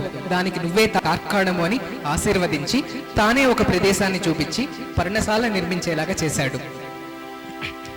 ఇలా కొన్నాళ్ల పాటు వాళ్ళు పర్ణశాలలో ఉంటూ ఉండగా ఒక పక్క భరతుడు తన తాతగారి ఇంటి నుంచి అయోధ్యకి తిరిగి వచ్చాడు. అంతలోనే తన తండ్రి దశరథుడు మరణించాడన్న వార్త, రాముడు అడవులకు వెళ్ళిపోవలసిందన్న వార్త తెలిసి తల్లి అయిన కైకని ఎంతో దూషించి మొత్తానికి బయలుదేరి రాముడి దగ్గరికి రాసాగాడు. భరతుడితో పాటు ఎంతో సైన్యము, తల్లులు 3 అందరూ కదిలి వచ్చారు. రాముడి దగ్గరికి వస్తూ ఉండగా ఎంతో మంది రథాల మీద, గుర్రాల మీద, ఏనుగుల మీద ఎక్కి కూర్చున్నారు. కానీ భరతుడు మాత్రము నడవడం ప్రారంభించాడు. సుమంతుడు మంత్రి అడ్డుపడ్డాడు. యువరాజా, మీరిప్పుడు మహారాజు కూడా. మీరు మీ బోటి వారు ఇలాగా కాలి నడకన వెళ్ళడం భావ్యం అనిపించుకోదు. దయచేసి రథమైనా ఎక్కండి, పల్లకినైనా ఎక్కండి, గుర్రమైనా ఎక్కండి అని ప్రాధాయపడ్డాడు. భరతుడు చాలా కోపంగా చూశాడు సుమంతుడి వైపు. మంత్రి, ఏమంటున్నారు మీరు? నా ఇలవేల్పు, నా తండ్రి, నా అన్నయ్య శ్రీరామచంద్రుడు, అలాగే నా తల్లి సీతమ్మ కాలి నడకన అడవుల్లో తిరుగుతూ ఉంటే నేను ఏ భావంతో రథాన్ని ఎక్కుతాను, గుర్రాన్ని ఎక్కుతాను? వాళ్ళు కాలి నడకన ఉన్నంతకాలం ఈ భరతుడు కూడా కాలి నడకనే ఉంటాడు. ఎప్పటికీ ఎన్నటికీ ఏ పల్లకిని కానీ దేన్ని కానీ ఎక్కడు అన్నాడు. అనగానే రాముడి పట్ల, సీత పట్ల భరతుకున్న భక్తి చూసి చుట్టుపక్కలున్న వాళ్ళ కళ్ళు చెమర్చాయి. ఆహా, ఇలాంటి సోదరులు ఎక్కడైనా ఉంటారా అని అందరూ ఆశ్చర్యపోయారు. నెమ్మదిగా శ్రీరామచంద్రుని చేరుకున్నారు. అంతటా అందరూ రాముడిని అయోధ్యకి తిరిగి రమ్మని బతిమాలినా రాముడు అంగీకరించలేదు. తండ్రి ఆజ్ఞని జవదాటితే తండ్రి మరణానికి కూడా అర్థం లేకుండా పోతుంది, నేను తండ్రి ఆజ్ఞని నెరవేర్చడమే సరి అని అందరికీ సమాధానం పరిచాడు. అంతలో కైక దగ్గరికి వెళ్ళి తనకి తానుగా మొదట కైక పాదాలకు నమస్కారం చేశాడు. కైక రామా అంది. అంతకన్నా ఒక్క మాట అనలేకపోయింది. పశ్చాత్తాపంతో కుమిలిపోయి కళ్ళ వెంపట నీళ్లు కారుస్తూ ఏడుస్తూ ఉండిపోయింది. అప్పుడు రాముడు కైక భుజాలు పట్టుకుని, తల్లి ఏడవకు, నా అవతార కార్యక్రమం జరగాలి అంటే ఈ విధంగా జరగాలి, నువ్వు ఆ 2 వరాలు కోరాలి. కనుక నా అవతార ఉద్దేశానికై నిన్ను నేను ఉపయోగించుకున్నానే తప్ప స్వతహాగా అవి నీ కోరికలు కావు తల్లి అన్నాడు. ఆ మాట పక్కనే ఉన్న కౌసల్య, సుమిత్ర, మరి భరతుడు, శత్రుఘ్నుడు, మరింత మంది సైన్యము అంతా విన్నారు, ఆశ్చర్యపోయారు. అంతవరకు కైక మీద ఉన్న వారి కోపమంతా క్షణంలో మాయమైపోయింది. కైక మీద మళ్ళీ జాలి, దయ, ప్రేమలు అందరికీ కలిగాయి. ఆ విధంగా కైకకి ఒక పునర్జన్మే ప్రసాదించి మేలు చేశాడు రామయ్య తండ్రి శ్రీరామచంద్ర ప్రభుకి.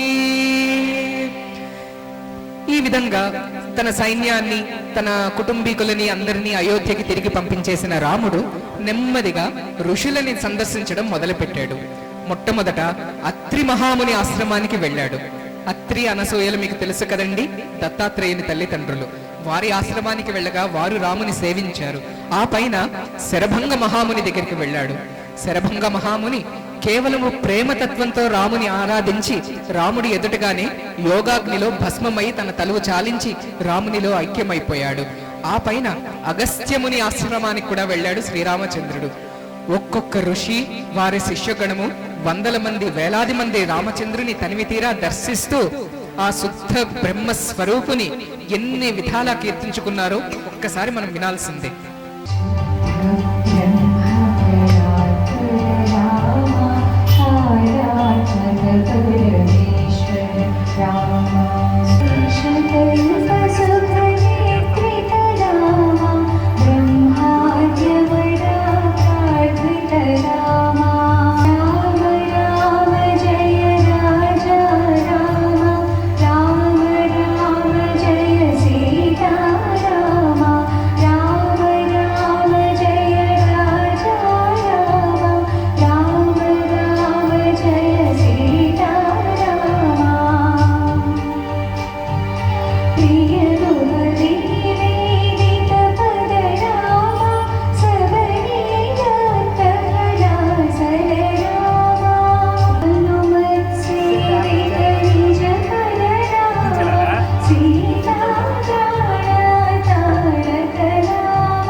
కొన్నాళ్ళు చిత్రకూటంలో ఈ విధంగా ముగ్గురు గడుపుతూ ఉండగా ఒకరోజు ఎక్కడి నుంచో ఊడిపడింది అక్షసి శూర్పణఖ. ఈవిడ రావణాసురుడి చెల్లెలు. అల్లంత దూరం నుంచే రాముడిని, లక్ష్మణుడిని చూసి వారి సుందర రూపాలకి ఎంతో మోహితురాలై వారిని కోరుకొని వారి దగ్గరికి వచ్చింది. ఒక సుందరమైన మానవ స్త్రీ దేహాన్ని ధరించి వచ్చింది. మొదట రామచంద్రుడి దగ్గరికి వచ్చింది. ఓ వీరసింహమా, ఎవరు మీరు? మీరు అంగీకరిస్తే మిమ్మల్ని నేను వివాహం ఆడతాను అంది. దానికి రాముడు చూసి చిన్న నవ్వు నవ్వి, అది సరే గాని నాకు ఇప్పటికే పెళ్ళయింది, నా భార్య కూడా లోపలుంది, అదిగో దూరంగా నా తమ్ముడున్నాడు చూడు, అతను లక్ష్మణుడు, నువ్వు వెళ్ళి అతని దగ్గర అడిగి చూడు అని పంపించాడు. దానికి శూర్పణఖ పరిగెత్తుని పోయి లక్ష్మణుణ్ణి చూసింది. లక్ష్మణుడేమైనా తక్కువవాడా? మహా అందగాడు. లక్ష్మణుణ్ణి చూసి, ఆహా ఓ పురుష సింహమా, నా పైన జాలి చూపించు, నేను నిన్ను వివాహం చేసుకోవాలనుకుంటున్నాను అంది. దానికి లక్ష్మణుడు, అయ్యో చేసుకుందునే, కానీ నేను నా అన్నకి దాసుడని, ఒక దాసుడిని పెళ్లి చేసుకుంటే దాసుడికి దాసి కింద నువ్వు మారిపోతావు, నీకు ఏ విధంగానూ సుఖం ఉండదు, కనుక వెళ్ళి నా నాథుణ్ణి పెళ్లి చేసుకోవడమే సరైనది అని అటు పంపించాడు. ఈ విధంగా రాముడు లక్ష్మణుడి వైపుకి, లక్ష్మణుడు రామచంద్రుని వైపుకి శూర్పణఖని అటు ఇటు తిప్పడం మొదలు పెట్టారు. కొంతసేపటి తర్వాత సీతమ్మ తల్లి లోపల నుంచి నెమ్మదిగా బయటికి వచ్చింది. ఒక్కసారి సీతని చూడగానే శూర్పణఖ ఆశ్చర్యపోయింది. ఏమిటా సౌందర్యము! మొత్తం భూమి మీద ఉన్న బంగారానంతా పోత పోస్తే సీతమ్మ తల్లి తయారైందా అన్నట్లుగా వెలిగిపోతోంది ఆవిడ.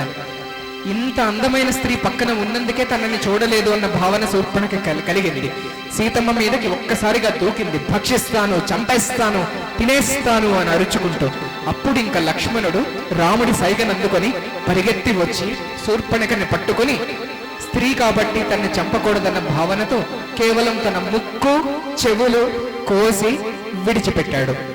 దాంతో ఏడుస్తూ పెడబొబ్బలు పెడుతూ కోపంతో రగిలిపోతూ తను వెళ్ళి, మీ ఇద్దరు అంతు చూడకపోతే నా పేరు శూర్పణఖే కాదు అన్న ప్రగల్భాలు పలికి వెళ్ళి తన సోదరులైన ఇద్దరు రాక్షసులు ఖర దూషణ దగ్గరికి వెళ్ళింది.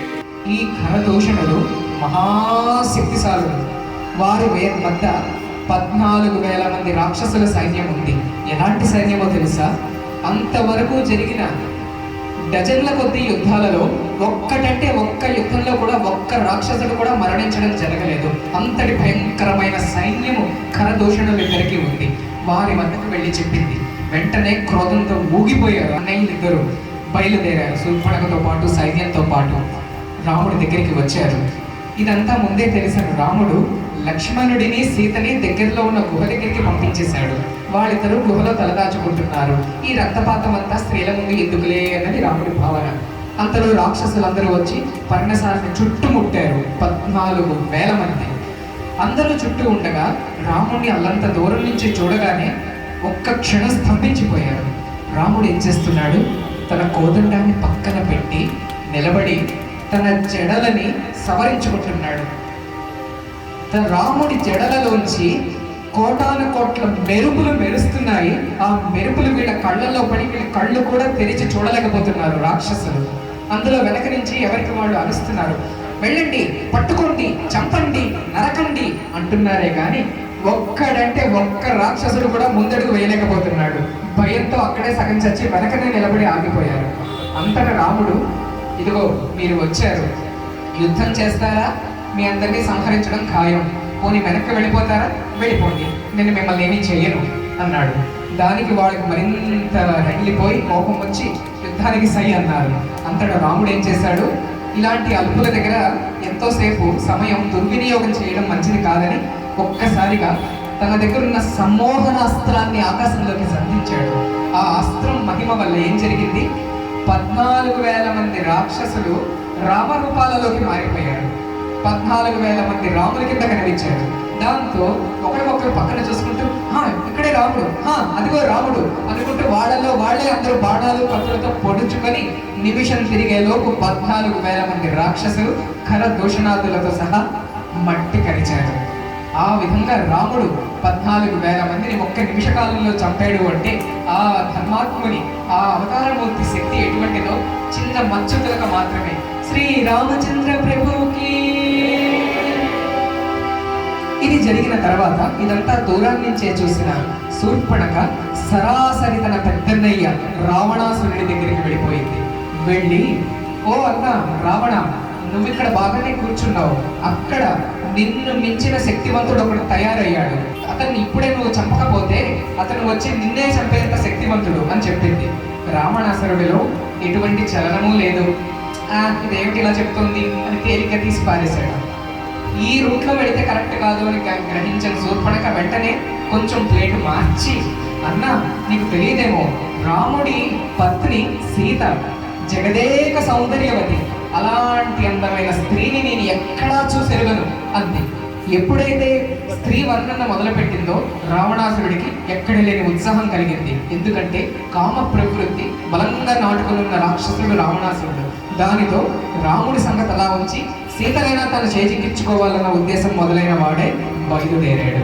తనతో పాటు సహాయం కోసం ఒక రాక్షసుడు, ఎవడనుకున్నారు, మారీచుడు. గుర్తున్నాడా మారీచుడు? మొదట యజ్ఞానికి వచ్చినప్పుడు బాణం వేసి కొట్టాడే రాముడు, ఆ మారీచుడే. వీరిద్దరూ కలిపి బయలుదేరి నెమ్మదిగా రాముడున్న చిత్రకూటానికి వస్తున్నారు. ఇంతలో రాముడు లక్ష్మణుడిని పిలిచి, లక్ష్మణ, నాకు కొన్ని పళ్ళు కావాలి, తెచ్చిపెట్టవు అన్నాడు. లక్ష్మణుడు అమాయకంగా పళ్ళు తేడానికి అడవిలోకి వెళ్ళాడు. అప్పుడు రాముడు సీతమ్మని పిలిచాడు. సీత, మన అవతార కార్యక్రమం ఇప్పుడు ప్రారంభమవుతుంది. అదిగో రావణాసురుడు బయలుదేరాడు. మరి నాదొక్కటే మాట, నువ్వు ఆదిపరాశక్తివి, కానీ ఇప్పటి నుంచి మన లోకానికి ఒక వేరే ఆదర్శం నిరూపించవలసి వస్తుంది. కనుక నీ శక్తినంతా అగ్నిదేవుడిలో దాచేయి. నువ్వు ఒక సామాన్య స్త్రీ వలె సంచరించు, ఆదర్శాన్ని నిరూపించు అన్నాడు. దానికి సీతమ్మ తల్లి మనసారా అంగీకరించింది. ఇద్దరూ నవ్వుకున్నారు, సిద్ధంగా ఉన్నారు. అంతలో లక్ష్మణుడు తిరిగి వచ్చాడు. పాపం ఇతనికి తెలియదు వీళ్ళు మాట్లాడుకున్నదంతా ఏమిటి అన్నది. అంతలో ఈ మారీచుడు మాయ లేడి లాగా ఒక రూపాన్ని అందుకున్నాడు. లేడి అంటే జింక, బంగారు జింక. ఎక్కడైనా ఉంటుందా బంగారు జింక? అలాంటి బంగారు జింక వేషంతో వచ్చాడనమాట.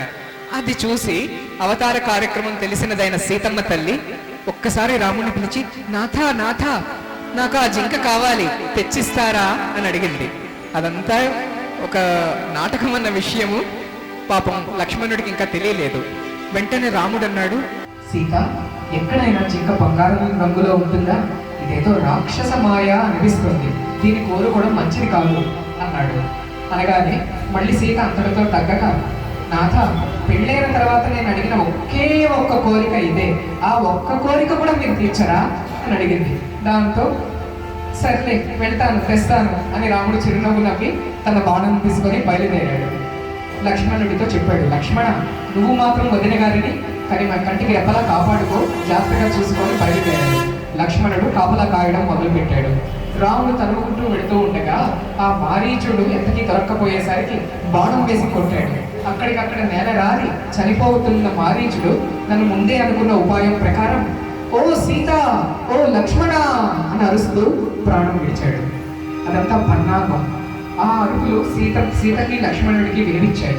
వెంటనే సీత ఆదుర్ద ప్రదర్శించింది. అన్నీ తెలిసినప్పటికీ కూడా, లక్ష్మణ, మీ అన్నయ్యకి ఏమైనా ఆపద వాటిల్లిందేమో, వెంటనే వెళ్ళి ఏం జరిగిందో చూడు అంది. లక్ష్మణుడు నవ్వాడు. తల్లి, ఎవరి గురించి మాట్లాడుతున్నారు? మా అన్న రాముడి గురించా? ముల్లోకాలలోని రాముడిని ఎదుర్కొనే శక్తే లేదన్న సంగతి నీకు తెలియదమ్మా అన్నాడు. అంతటితో లక్ష్మణుడు మంచి మాటలు ఎన్ని చెప్పినా వెళ్ళడు అన్న రూఢి చేసుకున్న సీతమాత ఆఖరికి ఏం చెప్పింది? లక్ష్మణ, నువ్వేదో దురుద్దేశంతో ఉన్నావు, అందుకనే వెళ్ళట్లేదు, రాముడికి ఆపద జరిగినా వెళ్ళట్లేదు నువ్వు అన్నాడు. అంతే. అక్కడికి కూడా లక్ష్మణుడు చెల్లించలేదండి. అమ్మ, నువ్వు నా తల్లిని, నువ్వు తిట్టు కొట్టు, నీకు నీ ఇష్టం వచ్చినట్టు మాట్లాడు, నేను కదిలే ప్రసక్తి లేదు అన్నాడు. అప్పుడు సీత బాగా ఆలోచించింది. అమ్మ, లక్ష్మణుడు పట్టిన పట్టు వదలడు అని చెప్పి ఆఖరికి, లక్ష్మణ, నువ్వు వెళ్ళకపోతే నేనే వెళ్ళి నా నాథుడిని కాపాడుకుంటాను అని నీకు బయలుదేరింది అనమాట.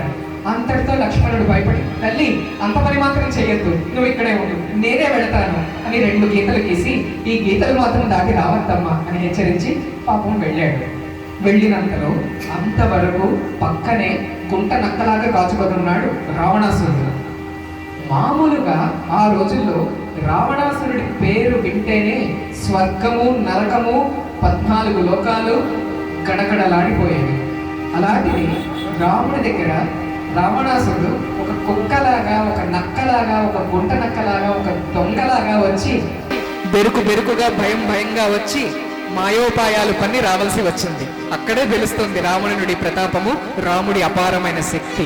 అయితే రావణాసురుడు ఒక ఋషి వేషంలో వచ్చి, భవతి భిక్షాన్ దేహి, ఎవరైనా ఉన్నారా తల్లి, నాకు కాస్త భోజనం పెట్టండి అని అడిగాడు. అన్నీ తెలిసిన సీతమ్మ, ఋషి లోపలికి రండి, నా భిక్ష స్వీకరించండి అంది. లోపలికి రాబోతున్నంతలో మంటలు పైకి లేచాయి. లోపలికి అడుగు పెట్టలేకపోయాడు రావణాసురుడు. లక్ష్మణ రేఖ ఉంది కదా, ఎవరు దాటగలరు? దానితో, తల్లి, గృహస్థుల ఇంటిలోకి వచ్చి భిక్ష స్వీకరించకూడదు అని నాలోని సన్యాసునికి ఒక నియమం ఉంది, కనుక నువ్వే బయటకు వచ్చి నాకు భిక్ష నటించు అన్నాడు. పాపం సీతమ్మ తల్లి బయటకు వచ్చింది. 2 అడుగులు బయటకు పెట్టిందో లేదో వెంటనే తానున్న భూమితో సహా పైకి పెకిలించి రథం మీద వేసి వడివడిగా సీతమ్మ వారిని ఎత్తుకుపోసాగాడు రావణాసురుడు. చాలా దూరం ప్రయాణించి వెళ్ళిపోయాడు. ఇంతలో రామ లక్ష్మణులు ఇద్దరు ఎదురుపడ్డారు. రాముడు చాలా ఆదుర్దా నటించాడు. లక్ష్మణ, నీ వదిలి వచ్చేసావా ఒంటరిగా? అయ్యో, ఏమైందో, తనకి ఎటువంటి ఆపద సంభవించిందో అంటూ లక్ష్మణుని తీసుకొని పర్ణశాలకు వచ్చేసరికి ఇంకెక్కడ సీత అప్పటికే వెళ్ళిపోయిన తన్ని అపహరించిన ఆనవాళ్లు కనబడ్డాయి. దాంతో లక్ష్మణుడు కుమిలిపోయాడు. రాముడి పాదాల దగ్గర మూలపడిపోయాడు. ఓ అన్నా, ఎంత తప్పు చేశాను, నీ ఆజ్ఞ మీరని ఎవరికైనా ఇలాంటి స్థితే కలుగుతుంది. ఇంకా నాలాంటి వాడు బతికి ప్రయోజనం లేదు, ఈ క్షణమే నేను నా ప్రాణ త్యాగం చేయాల్సి వస్తుంది అనుకుంటూ అంతలో అన్నాడు. అయితే ఓ రామచంద్ర, నేను నా ప్రాణాన్ని ఇప్పుడు విడిచిపెడితే మరి నీకు తోడెవరు ఉంటారు? నీకు పళ్ళు తెచ్చి ఎవరిస్తారు? నువ్వే వెళ్ళి అన్ని తెచ్చుకోవాల్సి వస్తుంది. లేదు, నేను ఆత్మహత్య చేసుకోను, నేను నీతోటే ఉంటాను, నీ కష్టాల్లో పాలు పంచుకుంటాను అన్నాడు. ఇంకా లక్ష్మణుడిని అంతకన్నా బాధపెట్టడం సరికాదు అని భావించిన శ్రీరామచంద్రమూర్తి తన అవతార రహస్యాన్ని విడమర్చి ఆ లక్ష్మణుడికి కూడా తెలియజేశాడు. దానితో లక్ష్మణుడి మనస్సు కుదుటపడింది, స్థిమితపడింది. నెమ్మదిగా ఇద్దరు సీతమ్మ వారి కోసం వెతుకులాట మొదలుపెట్టారు. వాళ్ళు వెళుతూ ఉండగా కొంత దూరంలో కొన్ని రోజులు నడిచిన తర్వాత ఒక ఆశ్రమం కనబడింది. ఆ ఆశ్రమంలో అల్లంత దూరం నుంచి మహావృద్ధురాలు, బాగా పండు ముసలమ్మ ఒక ఆవిడ కర్ర పట్టుకొని ఇలా నడుచుకొని వస్తుంది. చేతులు కాళ్ళు కూడా వణికిపోతున్నాయి, నడవలేకపోతుంది. అల్లంత దూరంలోనే రామచంద్రులు వారిని చూసి, లక్ష్మణ వెళదాం పద అంటూ ఆమె వద్దకు వెళ్ళారు. ఆమె దగ్గరికి వచ్చి రాముడిని లక్ష్మణుడిని ఒక్కసారి చూడగానే ఆశ్చర్యంతో నోట మాటలాగా అవాక్కయ్యింది. రాముడితో చెప్పింది, ఓ రామచంద్ర, నా గురువులైన మాతంగముని 70 ఏళ్ల క్రితం సెలవిచ్చారు. ఈ మార్గంలో శ్రీమన్నారాయణమూర్తి వేంచేస్తాడని, అందుకోసమే నేను సిద్ధంగా ఉండాలని చెప్పారు.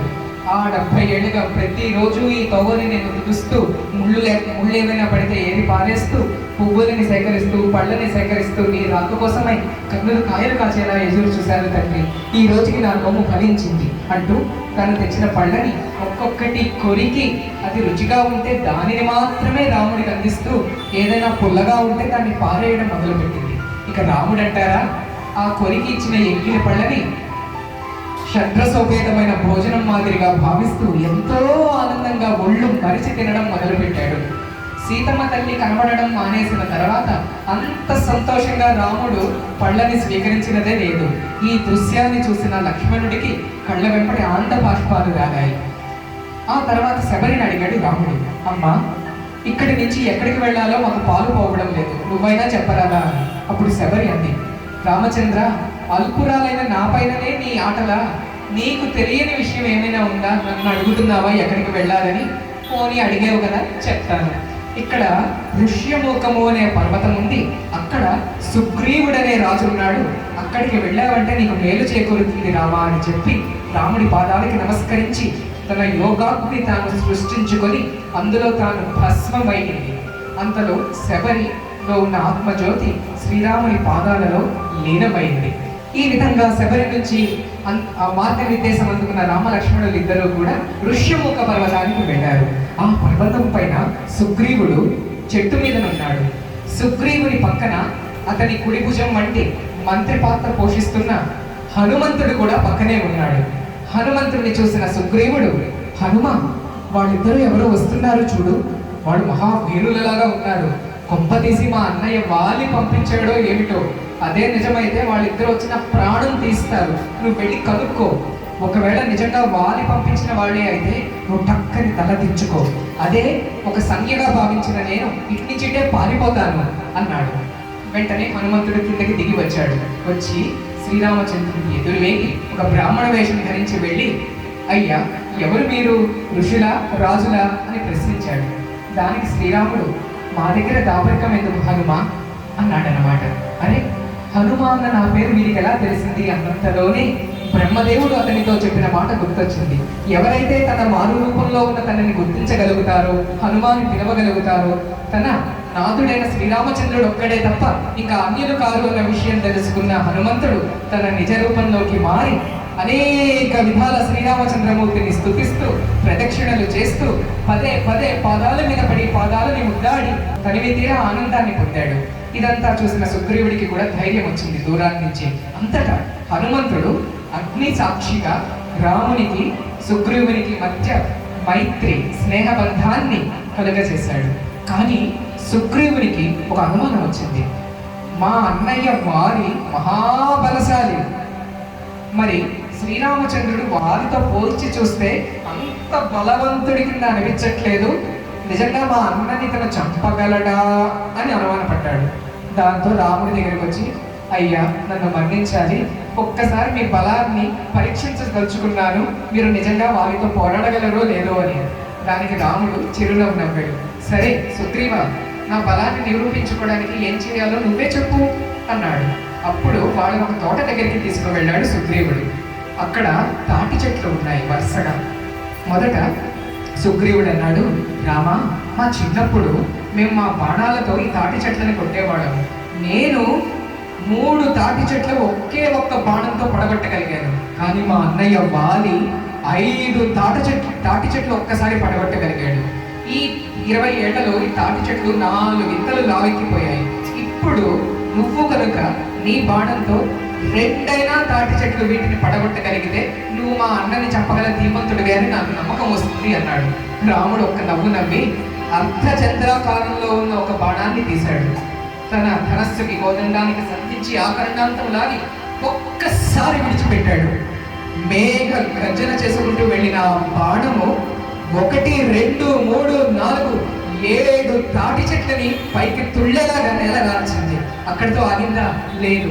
అంతకన్నా ముందుకి దూసుకొని పోయి ఎదురుగా ఒక కొండ ఉంటే ఆ కొండని ఢీకొట్టింది. ఆ కొండ మీద ఉన్న బండరాళ్ళని తుక్కుగా గాల్లోకి లేచిపోయాయి, భూకంపం వచ్చినట్లుగా. ఇదంతా చూసిన సుగ్రీవుడు నోట మాట రాక నోరు వెళ్ళబెట్టుకుని రాముడి పాదాలపైన పడి, తండ్రి నువ్వు నిన్ను సామాన్య మానవుడు అనుకున్నాను, నన్ను మన్నించు, తెలియని వాడిని, అమాయకుడిని అని 1000 విధాలా రాముడిని కీర్తించాడు. ఆ తర్వాత వాలిని యుద్ధానికి పిలిచాడు రాముడి ఆజ్ఞ పైన. అంతటి శ్రీరామచంద్రుడు నెమ్మదిగా వెనక నుంచి వాలిని బాణం వేసి కొట్టాడు. వాలికి బాణం తగిలి వాలి కింద పడి చనిపోబోతున్నంతలో దగ్గరికి వచ్చి వాలికి తన దర్శనాన్ని అనుగ్రహించాడు రాముడు. అంతటి వాలి అన్నాడు, తండ్రి శ్రీరామచంద్ర, ఈ విధంగా ఛాతి నుంచి బాణం వేసి కొట్టడం నీకు ధర్మమేనా అని ధర్మస్వరూపుడైన శ్రీరాముడిని ప్రశ్నించాడు. అప్పుడు రాముడు చెప్పాడు, వాలి, నువ్వు నీ తమ్ముడి భార్యని చెరబట్టావు, నీ తమ్ముడిని అనవసరంగా అనుమానించావు, కనుక నువ్వు పాపాత్ముడివే, దురాత్ముడిని ఏ విధంగానైనా శిక్షించడము రాజుల కర్తవ్యము, కనుక ఇది ధర్మ విరుద్ధము కాదు నాయన అన్నాడు. దానికి సమాధాన పడిన వాడై వారి ఒక్క మాట అన్నాడు, రామ, ఒప్పుకున్నాను నీ ధర్మాన్ని, అయితే ఇంకొక మాట నేను ఒప్పుకోను. నేను పాపాత్ముడిని మాత్రం కాదు. ఎందుకని? నేనే పాపాత్ముడినైతే నా చివరి క్షణాలలో శ్రీరామచంద్రమూర్తి నా ఎదురుగా ఉంటాడా? నేను పాపాత్ముడిని మాత్రం కాదు తండ్రి అన్నాడు. అప్పుడు వాలికున్న సుగుణాలని ప్రపంచానికి చూపించదలిచిన వాడే శ్రీరాముడు అన్నాడు, సరే వాలి, మెచ్చాను, నీకు వరమిస్తున్నాను, నీ ప్రాణాన్ని నీకు తిరిగి ఇస్తాను, వెళ్ళి రాజ్యం మేలుకో అన్నాడు ఒక పరీక్షగా. అప్పుడు వాలి అన్నాడు, ఓ రామ, వద్దు రామ, ఏం చేసుకోను రాజ్యాన్ని, ఎంతమందికి తమ చివరి క్షణంలో భగవంతుణ్ణి స్మరిస్తూ భగవంతుని సాన్నిధ్యంలో అతన్ని కళ్ళల్లో చూస్తూ ప్రాణం విడిచి అదృష్టం లభిస్తుంది. ఈ రోజు నాకు అది లభించింది. ఇలాంటి అవకాశం మళ్ళీ నాకు జన్మలకి లభించదు. కనుక నాకు ఏమీ వద్దు తండ్రి, ఈ బాణాన్ని నాలోంచి లాగి నాకు విముక్తి ప్రసాదించు. నా కొడుకైన అంగదుడిని మాత్రం నీ కొడుకు వల్ల చేరదీయి అన్న ఒక్క వరాన్ని కోరి వాలి మరణించాడు. అంతటా సుగ్రీవుడికి మహారాజుగా పట్టాభిషేకం చేశాడు రామచంద్రుడు. అంగదుడిని యువరాజుగా కూడా ప్రకటించడం జరిగింది. కొన్నాళ్ల తర్వాత సీత గురించి అన్వేషణ మొదలు పెట్టించాడు శ్రీరామచంద్రుడు. దానికోసము సుగ్రీవుడు ఎన్నో విధాల సహాయపడ్డాడు. ఒక పెద్ద బృందాన్ని తయారు చేశాడు. అందులో మహావీరులు ఉన్నారు. ఎలాంటి వాళ్ళు? జాంబవంతుడు, మహావీరుడు, హనుమంతుడు, అంగదుడు, ఇటువంటి వాళ్ళందరినీ ఒక బృందంగా చేర్చి పంపించాడనమాట. అందరూ ప్రతి చెట్టు పుట్ట కొమ్మ కోన అన్ని వెతుకుతూ బయలుదేరారు సీతమ్మ తల్లి ఎక్కడుందా అని. ఆఖరికి ఒక సముద్రం అడ్డొచ్చింది. అక్కడ దాకా వెళ్ళిపోయారు. సముద్రం దాటాలి ఎలాగా? సముద్రం అట 58 కిలోమీటర్ల దూరం ఉందట. 100 యోజనాల దూరం అంటారు దాన్ని. అది ఎలా దాటడము? అప్పుడు జాంబవంతుడు అన్నాడు, నేను దాటగలను, నా చిన్నప్పుడైతే దాటగలను, ఇప్పుడు ముస్లివాడిని అయిపోయాను, నేను మహా అయితే 80 యోజనాలు దాటగలను, అక్కడ పడి మునిగిపోతానేమో అన్నాడు. అంతటా అంగదుడు అన్నాడు, నేను యువకుడినే, నేను దాటేయగలను, అయితే వెనక్కి రాగలనో లేదో నాకు భయంగా ఉంది అన్నాడు. అందరూ ఇలా వాళ్ళ శక్తుల గురించి మాట్లాడుకుంటూ ఉంటే దూరంగా హనుమంతుడు ఒక బండ మీద కూర్చొని దిగులుగా సముద్రాన్ని చూస్తూ ఉన్నాడు. మిగతా వానరులందరిలో ఆలోచన తడుక్కును మెరిసింది. హనుమంతుడి దగ్గరికి వచ్చారు. హనుమా, నువ్వేనా? ఏమిటిలా కూర్చున్నావు? మేము ఇంకా ఆలోచిస్తున్నావు, ఈ పాటికి నువ్వు వెళ్ళొచ్చి రాగల సమర్థుడివి కదా అన్నారు. హనుమంతుడు, నేనా? అదెలా సాధ్యం అన్నాడు. మనకి తెలుసు, హనుమంతుడికి చిన్నప్పుడు దేవత ఇచ్చిన శాపం కారణంగా ఎవరో గుర్తు చేస్తే తప్ప తన శక్తి ఏంటో తనకి తెలియదు. అప్పుడు వానర సైన్యం అంతా హనుమంతుడిని తన శక్తియుక్తులన్నిటినీ ఒక్కసారి జ్ఞప్తికి చేయగా హనుమంతుడికి ఎక్కడి లేని ఉత్సాహం వచ్చింది. లేచి నిలబడ్డాడు. తనకి అష్టసిద్ధులు తెలిసి ఉండడం చేత మహిమ గరిమ అనే సిద్ధులు వాడి అనంతంగా పెరిగిపోయాడు. ఒక పర్వతాకారుడు అయిపోయాడు. జై శ్రీరామ్ అన్న ఒక్క కేక పెట్టి ఆకాశంలోకి గెంతాడు. ఆ ఎగరగానే పక్కనున్న కొండలు కూడా నేల నుంచి పైకి లేచి పడ్డాయి. ఇంకా వాటి మీద ఉన్న చెట్లు బండలు దొల్లి కిందకు వచ్చి పడ్డాయి. అంతటి గాంభీర్యం. ఆ విధంగా సముద్రాన్ని లంఘించిన హనుమంతుడు లంకలోకి అడుగు పెట్టాడు. చీకటి పడింది, నిర్మానుష్యంగా ఉంది. హనుమంతుడు అంత పెద్ద రూపంతో వెళితే సరికాదు అని భావించి సూక్ష్మ రూపం, పిల్ల వానరం, బుజ్జి కోతి రూపాన్ని ధరించి లోపలికి వెళ్ళడం మొదలుపెట్టాడు. వెళుతూ ఉంటే అక్కడ కాపలాదారుగా ఒక భయంకరమైన రాక్షసు ఉంది. ఆమె పేరు లంకిణి. ఆ లంకిణికి లోపలికి చీమ దూరినా తెలిసిపోతుంది. ఇంకా కోతి వెళితే తెలియదా? వెంటనే, ఎవడు నువ్వు? అక్కడే ఆగు, లేకపోతే పట్టి తినేస్తా అంది. ఒక్కసారి పక్కకి తిరిగి చూశాడు హనుమంతుడు. ఏమి విననట్టు తలదించుకొని తోక నేలకు ఆంచేలాగా పెట్టి ఇలా నడుచుకొని లోపలికి వెళ్ళడం మొదలు పెట్టాడు. అంతటా లంకిణికి చాలా కోపం వచ్చి తన పిడికిలి బిగించి హనుమంతుడిని గుద్దడానికి ముందుకు దూకింది. హనుమంతుడు ఏమైనా తక్కువవాడా? తానే వెంటనే ఇటు తిరిగి ఈమె గుద్దేలోపే తన పిడికిలి ముష్టి ఘాతం బిగించి ఒక్క గుద్దాడు లంకిణిని. 4 పట్టీలు కొట్టి దూరం వెళ్ళి పడింది లంకిణి. అప్పుడు తనకి గుర్తొచ్చింది, ఎప్పుడైతే ఒక వానరుడు వచ్చి లంకిణిని గుద్దుతాడో తమ ప్రభువైన రావణాసురుడికి అంత్యకాలం సమీపిస్తోందన్న విషయం తనకి దేవతలు చెప్పి ఉన్నారు. ఆ విషయం గుర్తు చేసుకున్న లంకిణి హనుమంతుడికి శరణుజొచ్చి నమస్కారం చేసి, మహావీర లోపలికి వెళ్ళు, నీ కార్యం సిద్ధించుకో అని నమస్కారం చేసి పంపింది. హనుమంతుడు లోపలికి వెళ్ళి సీతమ్మ తల్లి ఎక్కడుంది అని ఇల్లు వాడా వెతకసాగాడు. ఎక్కడా కనబడదాయే. ఆఖరికి కొన్ని అంతఃపురాలు తిరుగుతూ ఉంటే ఎక్కడి నుంచో రామ్ రామ్ రామ్ అని వినిపిస్తుంది. అదే ఈ లంకలో రామనామా ఎవరై ఉంటారబ్బా అని వెళ్ళి చూస్తే ఒక పురుషుడు ఒక మంచం మీద కూర్చొని రామజపం చేస్తున్నాడు. దగ్గరికి వెళ్ళి, అయ్యా ఎవరు నువ్వు? నేను రామభటుడు హనుమంతుడును అని పరిచయం చేసుకున్నాడు. అప్పుడు ఆ వ్యక్తి చెప్పాడు, ఆహా, ఈరోజు మీ దర్శనమైంది, ఎంత అదృష్టము నాది. నేను విభీషణుడని, నేను రావణాసురుడి చిన్న తమ్ముడిని. ఎప్పటి నుంచో రామ దర్శనార్థమై జపతపాలు చేస్తూ వస్తున్నాను. ఇప్పటికి కనీసం రామదూతనైనా చూడగలిగిన నా జన్మ తరించింది. అయితే నిన్ను చూస్తే నాకు అసూయగా ఉంది హనుమ అన్నాడు. అసూయ ఎందుకు అన్నాడు హనుమంతుడు. మరి నీలాగే నేను కూడా 24 గంటలు రామనామం జపిస్తానే, నీకు మాత్రమే రాముడి దర్శన స్పర్శన సంభాషణలు దొరికాయి, నన్ను రాముడు కన్నెత్తైనా చూడలేదు, ఎందుకు రాముడికి ఇంత పక్షపాతం అన్నాడు. దానికి హనుమంతుడు నవ్వాడు. విభీషణ, రాముడు నిష్పక్షపాతి, అందరూ తనకు ఒక్కటే. ఇక్కడ నువ్వు తెలుసుకోవాల్సింది ఒక్కటే, నువ్వు ఇంతకాలం రామనామం జపిస్తున్నావు, ఒక్కసారైనా రామ కార్యంలో పాల్గొన్నావా? రామ కార్యం జరుగుతున్నప్పుడు, సేవలు జరుగుతున్నప్పుడు నువ్వు పాల్గొనలేకపోతే ఏ రీతిగా రాముడు సంతోషిస్తాడయ్యా? ఏ రీతిగా నీకు అనుగ్రహం ఇస్తాడయ్యా? అందుకని ఇప్పటి నుంచి రామ కార్యంలో పాల్గొను, రాముడు నిన్ను తప్పక ఆదరిస్తాడు అని చెప్పాడు. విభీషణుడు చాలా సంతోషించి హనుమంతుడికి నమస్కారం చేసి, సీతమ్మ వారు ఎక్కడున్నారో నాకు తెలుసు, నేను చెప్తాను అని తాను కూడా రామకార్యంలో పాల్గొనడం మొదలుపెట్టాడు. అశోకవనానికి దారి చూపించాడు. ఆఖరికి హనుమంతుడు అశోకవనంలో చెట్టు కింద దీనంగా కూర్చొని ఏడుస్తూ ఉన్న సీతమ్మ తల్లిని చూశాడు. ఇక సీతమ్మ తల్లి పరిస్థితి గురించి ఏం చెప్పమంటారు? భోజనాలు తెస్తున్నారు, పళ్ళు తెస్తున్నారు, కందమూలాలు ఇస్తున్నారు, అసలు నోట్లో పెట్టడం కాదు కదా, వేలుతో ముట్టుకోవట్లేదు. కృంగి కృషించి బక్క చిక్కిపోయింది పాపం సీతమ్మ తల్లి. ఇంకా తన మనస్సు అంటారా, రాముడు నిండిపోయి ఉన్నాడు, ఎటు చూసినా రాముడే కనబడుతున్నాడు. పళ్ళలో రాముడే, ఎదురుగా ఉన్న రాక్షసుల్లో రాముడే, చెట్టులో పుట్టలో ఆకులో అంతటా రాముడే, అంతా రామమయమే సీతకి.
నెమ్మదిగా తన సూక్ష్మ రూపంలోని సీతమ్మ వారి ముందు ప్రత్యక్షమయ్యాడు హనుమంతుడు.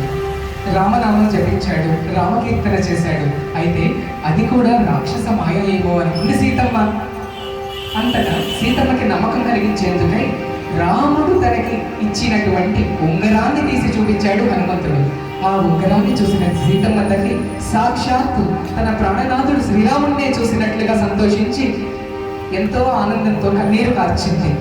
తల్లి బాధని చూడలేకపోయిన హనుమంతుడు, అమ్మా ఎందుకు ఇక్కడ ఏడుస్తూ ఉండడం, ఈ క్షణమే నువ్వు ఒప్పుకుంటే నిన్ను సరాసరి తీసుకువెళ్ళి రాముని దగ్గరికి తెచ్చేస్తాను, రా నా భుజం మీద ఎక్కి కూర్చో అన్నాడు. అప్పుడు సీతమ్మ ఆశ్చర్యం ప్రకటించి, హనుమ నువ్వు చూడడానికి ఎంత బుజ్జిగా ఉన్నావు, నువ్వు నన్ను ఎలా మోసుకుని వెళతావు అంది. అంతటా తల్లి నీ ముందు మాత్రమే నేను చిన్నవాడిని, కానీ నా రూపం చూపించమంటే చూపిస్తాను చూడు అంటూ ఇంతింతై వటుడింతై అన్నట్టు విజృంభించి పెద్ద ఘనాకారుడిగా మారిపోయాడు, పంచముఖాంజనేయుడుగా హనుమంతుడు.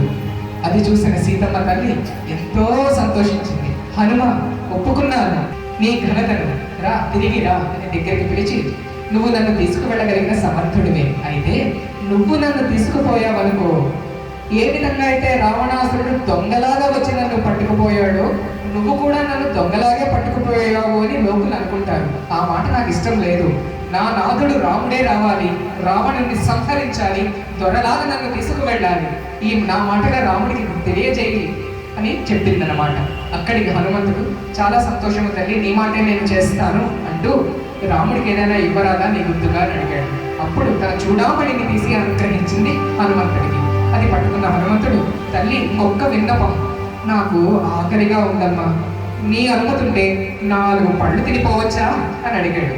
అయ్యో దానిదేమి హనుమ, అశోకవనంలో మొత్తం పళ్ళు చెట్లే, నీ కడుపారా భోజనం చేసి వెళ్ళు అంతే. అంతే ఒక్క గెత్తు గెంతాడు హనుమంతుడు, అశోకవనంలోకి దిగాడు. బోల్డన్ని పళ్ళ చెట్లు కనబడుతున్నాయి అక్కడ. ఎక్కి పళ్ళు పోసుకోవాలా? అబ్బే, ఒక్కొక్క చెట్టుని మొదళ్ళంతా పీకేయడం మొదలుపెట్టి దొలపడం మొదలుపెట్టాడు. పళ్ళని పటపట టపటప రాలుతూ ఉంటే వాటిని అన్నింటినీ అమాంతం మింగేయడం మొదలుపెట్టాడు. అంతలో కాపలావాడికి వచ్చి, ఏ కోతి ఏమిటి పని అన్నాడు. వాడు ఒక్క గుద్దు గుద్దాడు హనుమంతుడు. వాడు 4 పల్టీలు తిరిగి పట్టాడు. పరిగెత్తుకొని వెళ్ళి సరాసరి మహారాజు రావణాసురుడి దగ్గరికి వెళ్ళి, ఎవడో వానరుడు ఇంత గట్టిగా గుద్దాడు అని చెప్పాడు. సిగ్గు లేదు, రాక్షసుడిని కోతి గుద్దింది అని చెప్తున్నావు, వెళ్ళు, ఒక 12 మందిని తీసుకొని వెళ్ళు అని కదిమాడు రావణాసురుడు. దాంతో కొన్ని డజన్ల కొద్ది సైన్యం వచ్చారు. వాళ్ళందరినీ క్షణకాలంలో పిప్పి చేసినట్లుగా చంపి పడేశాడు హనుమంతుడు. ఆ విషయం తెలిసి 100 మంది సైన్యం వచ్చారు హనుమంతుడి దగ్గరికి. వాళ్ళందరినీ కూడా తన గుద్దులతో మట్టి కరిపించాడు హనుమంతుడు. ఆఖరికి 1000 మంది సైన్యాన్ని తీసుకొని రావణాసురుడి కొడుకైన అక్షయ కుమారుడే స్వయంగా దిగి వచ్చాడు. ఆ అక్షయ కుమారుడు తన 1000 మంది సైన్యము పెద్ద పెద్ద బాణాలు మంత్రించి విష బాణాలని వేస్తూ ఉంటే అదంతా చూశాడు. ఒక చెట్టు మీద కూర్చొని ఉన్నాడు హనుమంతుడు. ఆ చెట్టు కొమ్మని చిన్న పుల్ల విరిపి మహోగ్రమైన బాణాలు దూసుకొని విష జ్వాల కక్కుతూ వస్తూ ఉంటే ఆ పుల్ల పట్టుకొని రామ్ రామ్ రామ్ అంటూ బాణాలని రెండు ముక్కల కింద చేసేస్తున్నాడు. ఒక్కొక్క బాణాన్ని ఏం చేయాలో పాల్పోలేదు వాళ్ళకి. దాంతో ఆ చెట్టు విసిరి కొట్టేసరికి 1000 మంది చచ్చురుకున్నారు, అక్షయ కుమారుడితో సహా. ఆఖరికి విషయం తెలిసాక ఇంద్రజిత్ లేదా మేఘనాథుడు అన్న పేరు గల మహాశక్తివంతుడైన రావణాసురుడి కొడుకు స్వయంగా బయలుదేరాడు. బాణాలు తెచ్చి వేయడం మొదలుపెట్టాడు. మళ్ళీ అదే కథ. ఒక చెట్టు విరిపి ఆ చెట్టుతో బాణాలన్నింటినీ గడ్డి పోచలాగా కొట్టి పారేస్తున్నాడు హనుమంతుడు. ఇంకా చేసేది లేక బ్రహ్మాస్త్రాన్ని తీసి ప్రయోగించాడు ఇంద్రజిత్. ఆ బ్రహ్మాస్త్రానికి బ్రహ్మ పట్ల ఉన్న గౌరవంతో నమస్కారం చేశాడు. ఆ బ్రహ్మాస్త్రం హనుమంతుడిని బంధించేలాగా హనుమంతుడే ఒప్పుకున్నాడు అని చెప్పడం ఇంకా మంచి మాట. ఈ విధంగా హనుమంతుడిని రావణాసురుడి ముందు ప్రవేశపెట్టారు. రావణాసురుడిని చూసి హనుమంతుడు, పోయి మూర్ఖుడా, ఎవరిని తెచ్చి నీ వంశాన్ని నువ్వే నాశనం చేసుకుంటున్నావో నీకు తెలియదు. సీత జగదేక మాత, జగజ్జనని, ఈ క్షణమే రాముడికి అప్పగించు, నీ ప్రాణాలు దక్కుతాయి అన్నాడు అన్నమాట. అనగానే రావణుడు, ఒక కోట నాకు విషయాలు చెప్పేది, ఈ కోతిని వధించండి అని ఆజ్ఞాపించాడు. అందులో విభీషణుడు లేచి కలుగజేసుకొని, అన్నయ్య దూతని చెప్పడం సరికాదు అనడంలో అది నిజమేని గ్రహించిన రావణాసురుడు, సరే కోతికి తోకే సింగారం కాబట్టి ఆ తోకకి నిప్పంటించండి, తనకి పరాభవం అవుతుంది, ఆ పరాభవాన్ని తన ప్రభువుతో పంచుకుంటాడు, నా గొప్పతనం గురించి అక్కడ చెప్తాడు అని ఆజ్ఞాపించాడు.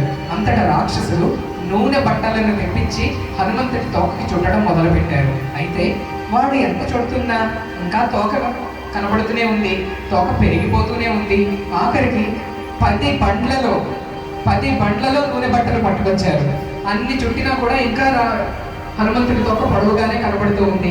దాంతో విసుగు చెందిన వాడే ఒకడు వచ్చి కాగడాతో తోకకి నిప్పంటించాడు. అది చూసి ఒక్క నవ్వాడు హనుమంతుడు. ఒక్క గెంతు గెంతాడు. ఎక్కడికి? మేడలపైకి, మిద్దెలపైకి.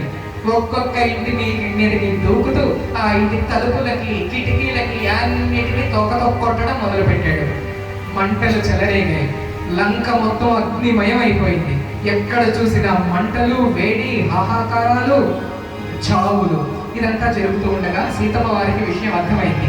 మనసులో ప్రార్థించింది సీతమ్మ, ఓ అగ్నిదేవ, నా పుత్రుడు హనుమంతుడికి నువ్వు చేటు చేయకుండా చూసుకో, ఇది నా విన్నపం అంది.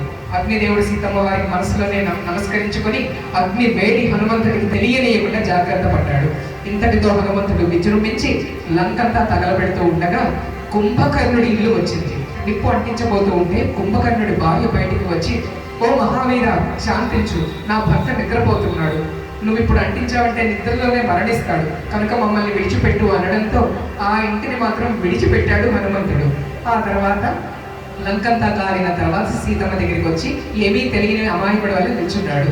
అప్పుడు సీత చూసి అడిగింది, హనుమా, నీకు నీ నాథుడు ఏమి చెప్పారు? లంకని చూసి రమ్మన్నారా, కాల్చి రమ్మన్నారా? దానికి చిరునవ్వే హనుమంతుడి సమాధానం, కానీ నీకు తెలుసు తల్లి అన్నాడు. ఆ తర్వాత సీతమ్మ వారి దగ్గర సెలవు పుచ్చుకొని సరాసరి వెళ్ళి రాముని పాదాల వద్ద వాలిపోయాడు. సీతమ్మ వారిచ్చిన చూడమని రామునికి అందజేయగా రాముడు ఎంతో సంతోషించి హనుమంతుడిని ఒకసారి కౌగిలించుకున్నాడు కూడా. ఆ తర్వాత అందరూ చేరి రావణాసురుడిని చేరుకునేందుకు, లంకని చేరుకునేందుకు బయలుదేరారు. మార్గ మధ్యంలో సముద్రము అడ్డుపడింది. సముద్రం ఎలా దాటాలి? 58 కిలోమీటర్ల సముద్రం ఆయే. ఇంత వేల మంది, లక్షల మంది వానర సైన్యము ఎలా దాటాలి అని ఆలోచిస్తున్నంతలో రాముడు తన బాణాన్ని తీసి సముద్రం వైపు గురిపెట్టాడు. ఓ సముద్రమా, నీవు మాకు దారి ఇవ్వకుండా అడ్డుపడుతున్నావా? నా బాణాగ్నిలో నిన్ను శోషింపచేస్తాను అన్నాడు. అంతటా సముద్ర జలాలు వచ్చి రాముడి పాదాలను తాకి ప్రణమిల్లాయి. అశరీర వాణి వినబడింది, రామా శరణు శరణు, శాంతించు. నీ సైన్యంలో నలుడు నీలుడు అని ఇద్దరు ఉన్నారు. వారిద్దరికి చిన్నప్పుడు ఒక శాపం ఉంది. వారు నీటిలో ఏమి వేసినా పైకి తేలుతాయి. వారిని ఉపయోగించుకొని రాళ్ల ద్వారా ఒక వారధి నిర్మించుకో తండ్రి అని ఆ శరీరమాన్ని ఆగిపోయింది. దానితో రాముడు వారిద్దరిని పిలిపించి గొప్ప వారధిని, బ్రిడ్జ్ నిర్మించమని ఆజ్ఞాపించాడు. ఇంకా ఎంతో ఉత్సాహంతో వానరులంతా జై శ్రీరామ్ జై శ్రీరామ్ అనుకుంటూ తమ శక్తికి తగ్గ రాళ్ళని, బండలని, కొండలని అన్నిటినీ తెచ్చి ఒక పెద్ద వంతెన నిర్మించడం మొదలుపెట్టారు. చాలా తొందరగా 5 రోజుల్లో వంతెన నిర్మాణం పూర్తయిపోయింది లంక దాకా. ఇంకా శ్రీరామచంద్రుడు కదిలి వెళ్ళడమే మిగిలిందనమాట. ఈ విషయం తెలుసుకున్న రాముడు ఇంకా రాళ్ళు తెస్తున్న వానరులకి ఒక వర్తమానం పంపించాడు. వంతెన పూర్తయింది, మీరు తెస్తున్న రాళ్ళు మరి పాపం శ్రమపడి తేవక్కర్లేదు, ఎక్కడో అక్కడే విడిచిపెట్టి రండి అని. దాంతో వానరులంతా విషయం అందుకున్నాక రాళ్ళని ఎక్కడికక్కడ పడేసి వస్తున్నారు. ఇక హనుమంతుడు ఎక్కడున్నాడో తెలుసా? అక్కడ వెనక ఎక్కడికో వచ్చేస్తున్నాడు అతను. ఒక పెద్ద కొండని పెగిలించి ఆ కొండని మోసుకొని వస్తున్నాడు. ఆ కొండని రాముడి వార్త తెలియగానే కొండని అక్కడ పడేశాడు అనమాట. పడేసిన తర్వాత ఆ కొండ ఏడవడం మొదలుపెట్టింది. హనుమ, ఎంత పాపిష్టిదాన్ని నేను. ఆశ్చర్యపోయాడు హనుమంతుడు. ఎందుకలా ఏడుస్తున్నావమ్మా? ఇన్ని రకాల బండలు కొండలు రామకార్యానికి వినియోగించబడ్డాయి, నాకు ఆ భాగ్యం లేదా? ఎత్తినట్టే ఎత్తి కింద పడేసావు కదా హనుమ, నా మీద దయ లేదా? రాముడికి కూడా నేనంటే అసలు లెక్కే లేదా అంటూ ఏడవడం మొదలుపెట్టింది. అప్పుడు హనుమంతుడు ఈ పర్వతం యొక్క మనస్సుని రామచంద్రుని దగ్గరికి వచ్చి తెలియజేశాడు. అప్పుడు రాముడు ఒక్క నవ్వు నవ్వి, హనుమ, నువ్వు తిరిగి వెళ్ళి ఆ పర్వతంతో చెప్పు, ఈసారి ఉపయోగించుకోలేను, ద్వాపర యుగంలో నేను మళ్ళీ వస్తాను, అప్పుడు నా చిటికిన వేల మీద ఆ పర్వతాన్ని 7 రోజులు ధరిస్తాను అని చెప్పిరా అని పంపించాడు అనమాట. ఆ కొండే కాలానుగుణంగా గోవర్ధనగిరి అనే నామధేయాన్ని అందుకుంది. ఈ విధంగా రామదండు అంతా కూడా కథనోత్సాహంతో లంక వైపు బయలుదేరింది. ఇంకా వంతెన మీద రామచంద్రుడు సైన్యము నడుస్తూ ఉండగా సముద్రంలో ఉన్న చేపలు, షార్కులు, తిమింగలాలు అన్నీ కూడా, జలచరాలన్నీ కూడా పైకి వచ్చేసాయి. రామచంద్రుడిని చూడడం మొదలుపెట్టాయి తదేక దృష్టితోటి. అవతార పురుషుడు ఎక్కడ దొరుకుతాడండి? ఆ భాగ్యమే భాగ్యము కదా. ఆ విధంగా నెమ్మదిగా లంకకు చేరుకున్నారు. లంకకి చేరుకున్న తర్వాత సువేలాచలం అన్న ప్రదేశంలో విడిది చేశారు యుద్ధ వీరులు, రాముడు అందరూ కూడా. ఇక యుద్ధానికి వెళ్లే ముందు ఒక్కసారి రావణాసురుడి మనసు మార్చడం మంచిదేమో అని తలిచిన రాముడు అంగదుడిని పిలిచి, అంగద వెళ్ళి మరొక్కసారి రావణాసురుడికి బుద్ధి చెప్పిరా అని పంపించాడు. అంగదుడు ఎంతో ఉత్సాహంగా బయలుదేరాడు. వెళుతూ రావణాసురుడి దగ్గరికి సరాసరి వెళ్ళాడు. చెప్పాడు, రావణ, తల్లి సీతమ్మని తెచ్చి పెద్ద పాతకానికి ఒడిగట్టావు. రాముడు దయాత్ర హృదయుడు, నువ్వు ఎంత పాపిష్టి వాడివైనా ఒక్కసారి రామ పాదాల పైన పడితే చాలు, రాముడు కరిగిపోయి నిన్ను, నీ వంశాన్ని క్షమిస్తాడు అన్నాడు. దానికి రావణుడు మండిపడ్డాడు. వెంటనే ఇతన్ని కూడా వధించండి అని ఆజ్ఞాపించాడు. వధించడం మాట పక్కన పెట్టు, కనీసం నా కాలుని కదపగలరేమో చూడండి అని ఒక్కసారి పాదాన్ని కిందకి అణిచిపెట్టాడు అంగదుడు. అంతటా ఒక్కొక్క సైన్యము వచ్చి ఒక్కొక్క వీరుడు పాదాన్ని కదపడానికి ప్రయత్నం చేశారు. అంగుళం కూడా కదపలేకపోయారు. ఆఖరికి రావణుడి కొడుకైన ఇంద్రజిత్తు కూడా వచ్చి ప్రయత్నం చేశాడు, కదపలేకపోయాడు. ఇక రావణాసురుడే దశకంఠుడై దిగి కిందకి వచ్చి అంగదుడి పాదం పట్టుకోగానే ఒక్క తన్ను తన్నాడు అంగదుడు. రావణుడు తుళ్ళి పడ్డాడు వెనక్కి. రావణుడి కిరీటం వచ్చి అంగదుడి చేతుల్లో పడింది. ఆ కిరీటాన్ని ఒక్కసారి గట్టిగా విసిరేశాడు అంగదుడు.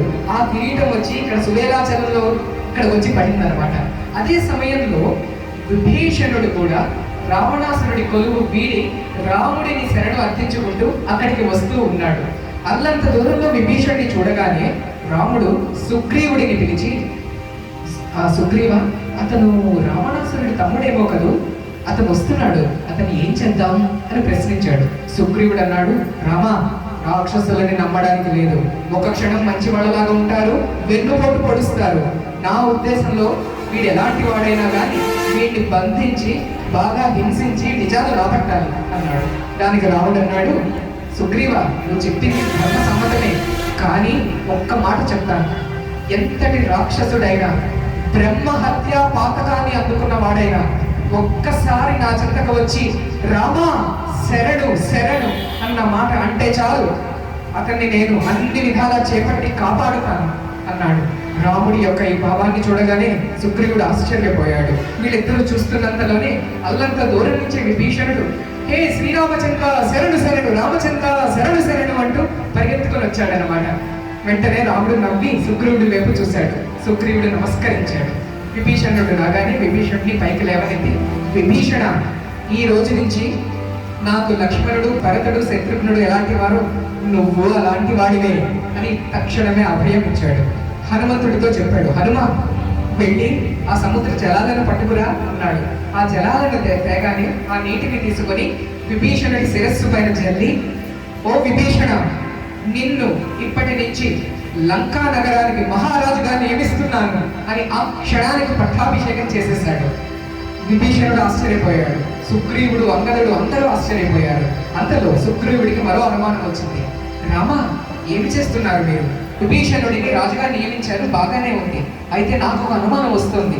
రేపే రావణాసురుడు కూడా పరిగెట్టుకుని వచ్చి రామాశరణు రామాశరణు అని నీ పాదాల పైన పడ్డాడు అనుకో, అప్పుడు నువ్వేం చేస్తావు తండ్రి, కట్లలో పడతావు కదా అన్నాడు. వెంటనే రాముడు గంభీరుడై, రావణాసురుడు కూడా నన్ను శరణ వేడితే ఆ క్షణం అతన్ని అయోధ్యకి మహారాజుని చేస్తాను అన్నాడు. అనగానే విభీషణుడి కళ్ళ వెంట నీరు జలజలా రాలింది.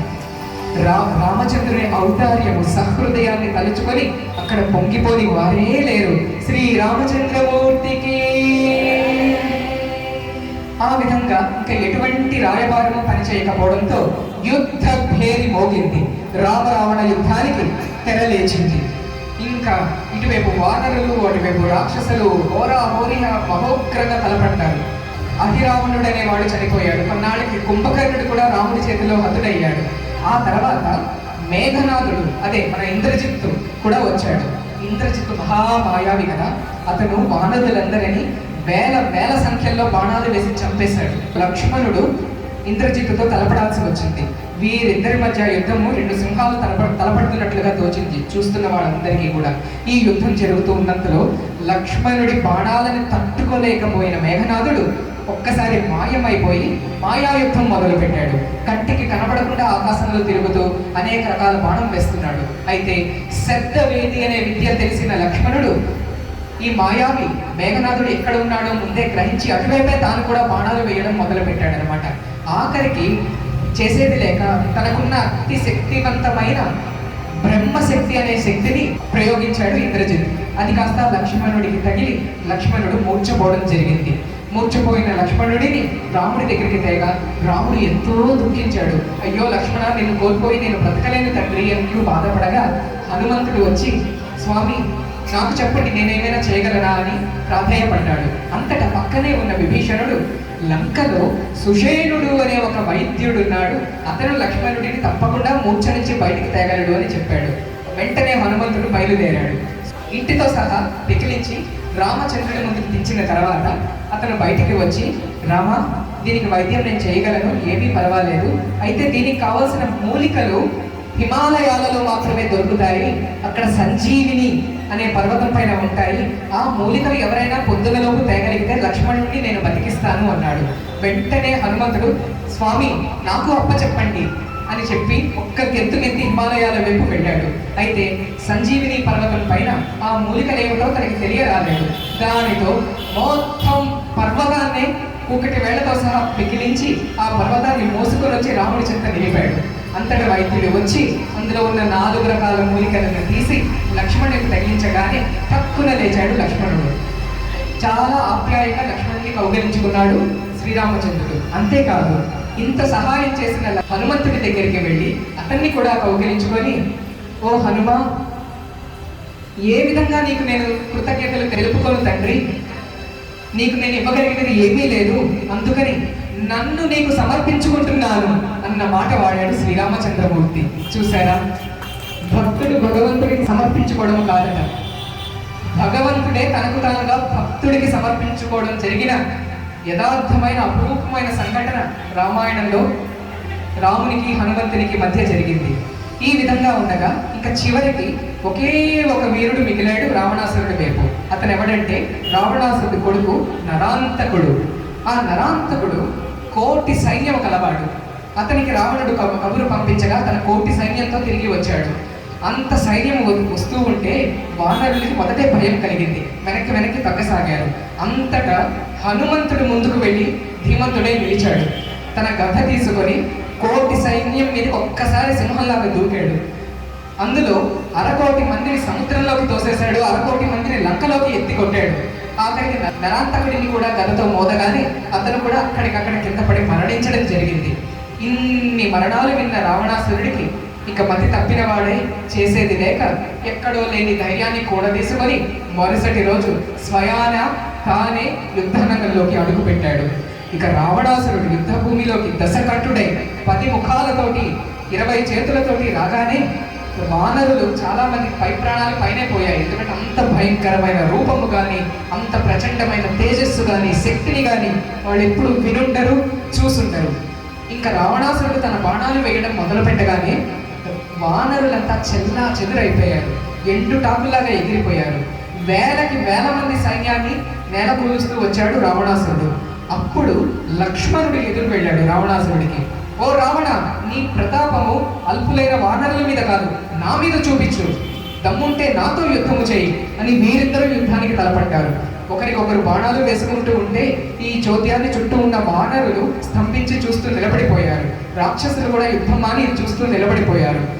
ఎన్ని బాణాలు వదిలినా లక్ష్మణుడిని ఏమీ చేయలేకపోయాడు రావణాసురుడు. అంతటా రాముడి మీద ప్రయోగించదలచిన బ్రహ్మ ప్రచండ తేజోశక్తిని లక్ష్మణుడి మీదకి ప్రయోగించవలసి వచ్చింది రావణాసురుడికి. ఆ శక్తి తగిలిన లక్ష్మణుడు క్షణకాలం మూర్చిపోయాడు. అరే, లక్ష్మణుడు పడిపోయాడు కదా అన్న ఆదుర్దాలో హనుమంతుడు అక్కడికి పరిగెడికి వచ్చాడు లేపడానికి. హనుమంతుడిని కూడా చూసిన రావణాసురుడు పిడికిలు బిగించి ఒక్కసారి హనుమంతుడి మీద గుండెల మీద గుద్దాడు. హనుమంతుడు కింద అయితే పడలేదు కానీ ఒక్క అడుగు వెనక్కి తగ్గాల్సి వచ్చింది. అంతటి తాను కూడా తన పిడికిలు బిగించి రావణాసురుడి మీద ఒక్క గుద్దు గుద్దాడు. ఆ గుద్దుకి తల తిరిగి పడింది రావణాసురుడికి. ఆశ్చర్యపోయాడు. ఒక వానరానికి ఇంత శక్తి అనే ఆశ్చర్యానికి అంతు లేకుండా పోయింది. అంతలో లక్ష్మణుడు కూడా మూర్ఛ నుంచి పైకి లేచాడు. మళ్ళీ తన యుద్ధాన్ని మొదలుపెట్టి తన తీక్షణమైన బాణాలతో మొదట రావణాసురుడి రథాన్ని నేల కూల్చాడు. ఆ తర్వాత రావణాసురుడి రథ సారథిని చంపాడు. ఆ పైన రావణాసురుడి కిరీటాన్ని పైకి ఎగరగొట్టాడు. ఇంకో దెబ్బ రావణాసురుడిని కొట్టగానే తన హృదయంలో తగిలి రావణాసురుడు స్పృహ తప్పి వెనక్కి పడిపోయాడు. అంతటా లక్ష్మణుడు ఊరుకొని మిగిలిన సైన్యంతో చెప్పాడు రాక్షసులతో, తీసుకువెళ్ళండి మీ మహారాజుని, రేపు యుద్ధానికి రమ్మని చెప్పండి అని. ఈ వివరాలన్నింటినీ లక్ష్మణుడు తిరిగి వచ్చి రాముడితో చెప్పడం జరిగింది. అప్పుడు రాముడు చిరునవ్వు చింతించి, లక్ష్మణ, ఇక యుద్ధంలోకి నేనే అడుగు పెట్టాల్సిన సమయం వచ్చింది నాయన అన్నాడు. తెల్లవారగానే అటువైపు స్వస్థుడైన రావణుడు తన చతురంగ బలాలతో ఒకవైపు నుంచి వస్తూ ఉంటే, ఇటువైపు శ్రీరామచంద్రమూర్తి తన రథాన్ని అక్షయ తూణీరాలని అన్నిటినీ కోదండాన్ని ధరించి ఎదురు వస్తూ ఉంటే, ఇంకా వైభవాన్ని ఆ పరాక్రమాన్ని చూసిన వాళ్ళ కన్నులే పండుగ. ఇంకా ఈ కథన వీరుడైన కథన సింహమైన రామచంద్రుడి శక్తి ఏ విధంగా ఉంటుందో ఒక్కసారి పాడుకుందాం మనం. రామచంద్ర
రాముడు ఒకరికొకరు ఎదురుపడ్డారు. భీకర సంగ్రామం మొదలైంది. 1, 2, 3 18 రోజుల పాటు సాగిన మహాయుద్ధం అది. చరిత్రలో కని విని ఎరుగని ప్రచండమైన యుద్ధం అది. ఇది జరుగుతూ ఉండగా ఆఖరి రోజున శ్రీరామచంద్రమూర్తి తన బాణాలని శరవేగంతో ఒకదాని వెనక ఒకటి వదులుతూ ఉంటే అవి రావణాసుడి శిరస్సులను ఖండిస్తూ ఉన్నాయి. కింద పడిన శిరస్సులు మళ్ళీ వచ్చి వెనక్కి అతికిపోతూ ఉన్నాయి అన్నమాట. అన్నీ తెలిసిన శ్రీరామచంద్రుడికి అదొక క్రీడ మాదిరిగా తోచింది. ఆఖరికి ఒకే సందర్భంలో 31 బాణాలని సంధించి విడిచిపెట్టాడు రామచంద్రుడు. అందులో 10 బాణాలు వెళ్ళి 10 తలలని తెగగొట్టాయి. మిగతావన్నీ చేతులని, మొండాన్ని, కాళ్ళని తెగగొట్టాయి. ఒక్క బాణము వెళ్ళి తనకి ఉదరంలో ఉన్న అమృత భాండాన్ని ఛేదించింది. అక్కడితో హా రామా అంటూ నేల కూలిపోయాడు రావణాసురుడు.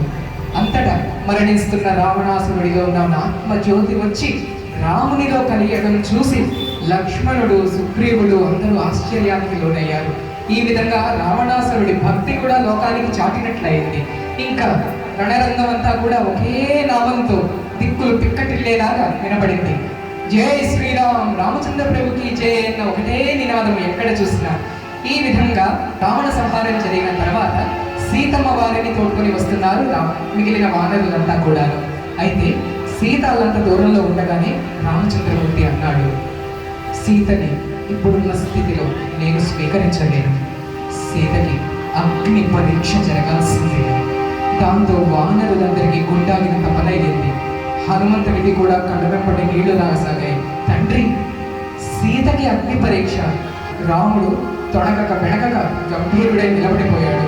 ఇంకా రామ వాక్కుకి తిరుగులేదని గ్రహించిన అందరూ సీతకి అగ్ని పరీక్ష కోసం రంగం సిద్ధం చేశారు. వానరులంతా కూడా సీత నిప్పుల్లో దూకడానికి చితి ఏర్పాటును మొదలుపెట్టారు. యుద్ధానికి ముందు కొండలని, బండలని సైతం క్షణంలో పైకి పెగిలించిన వానరులు ఇప్పుడు చితి పేర్చడానికి చిన్న చిన్న పుల్లలని, గట్టి పోచలని కూడా ఎత్తలేకపోయారు. కాళ్ళు చేతులు వణికిపోతున్నాయి. ఏడుస్తూ పెడబొబ్బలు పెడుతూ నెమ్మదిగా చితిని తయారు చేశారు. అంతటి సీత ముందుకొచ్చి నిలబడింది. బయటికి గంభీరంగా పలికింది, నేను ఏ క్షణంలో అయినా నా భర్త అయిన శ్రీరాముని తప్ప అన్య పురుషులను పొరపాటునైనా కూడా తలంచని దానినైతే ఈ అగ్ని నన్ను పునీతురాలని గావించుగాక అంటూ అగ్నిలోకి దూకింది. అయితే లోన జరిగిన విషయం మరొకటి. అంతకుముందు అవతార కార్యక్రమం ముందు ఏ అగ్నిలో అయితే తన యావత్ శక్తిని తాను సీతమ్మ వారు దాచి ఉంచారో ఆ శక్తిని అగ్నిదేవుడు సీతమ్మ వారికి తిరిగి సమర్పించుకున్నాడు వినమ్రంగా. ఆ శక్తినంతా స్వీకరించి అనేక రెట్ల బలంతో మళ్ళీ సీత దిగ్విజయంగా అగ్ని నుంచి బయటికి వచ్చింది. ఇక సీత, లక్ష్మణ, హనుమ, సుగ్రీవ సైన్య సమేతంగా రాముడు అయోధ్యకు బయలుదేరాడు. అయోధ్య దగ్గరికి వస్తున్నంతలోనే 14 ఏళ్ల వనవాస సమయం కూడా పూర్తయింది. వీరందరూ ఇట్నుంచి వస్తూ ఉంటే ఈ వార్త తెలుసుకొని అట్నుంచి భరతుడు కూడా బయలుదేరాడు. అయితే ఇక్కడే జరిగింది విచిత్రం. ఇటువైపు వానర సైన్యం అంతా చూస్తూ ఉంటే రాముడు వీళ్ళ పక్కన కదా ఉన్నాడు, కానీ ఎదురుగా మరొక రాముడు నడిచి వస్తున్నాడు. అరే, 2 రాములు ఎక్కడి నుంచి వచ్చారు అని ఆశ్చర్యపోయారు వీళ్ళంతాను. అయితే దగ్గరికి వచ్చాక అర్థమైంది అతను రాముడు కాడు, రాముడి తమ్ముడు భరతుడు అని. ఆ తర్వాత వాళ్ళు తెలుసుకున్న విషయం ఏమిటంటే 14 ఏళ్ల పాటు రామనామమే శ్వాసగా, ధ్యాసగా, తన భోజనంగా గడిపిన భరతుడికి రూపురేఖలు కూడా శ్రీరామచంద్రుని రూపురేఖల్లోకి అతను మారిపోయాడు అన్నమాట. ఏ విధంగా ఎవరైతే భక్తులు రామనామాన్ని విడువక పగలనక రాత్రనక కలలోనైనా ఇలలోనైనా స్మరిస్తూ రాగలుగుతారో వారందరికీ కూడా రామరూపం, రామలావణ్యం, రామ సుగుణాలన్నీ వస్తాయనడంలో ఇదే తార్కాణం. ఈ విధంగా ఈరోజు మనం శ్రీరామ కథని మనసారా వినగలిగాం, చెప్పుకోగలిగాం, పాడగలిగాం. కనుక రామచంద్రుడికి శరణాగతులు కావడమే మనకి మిగిలింది. రామ కోదండ రామ, రామ కళ్యాణ రామ, రామ పట్టవే రామ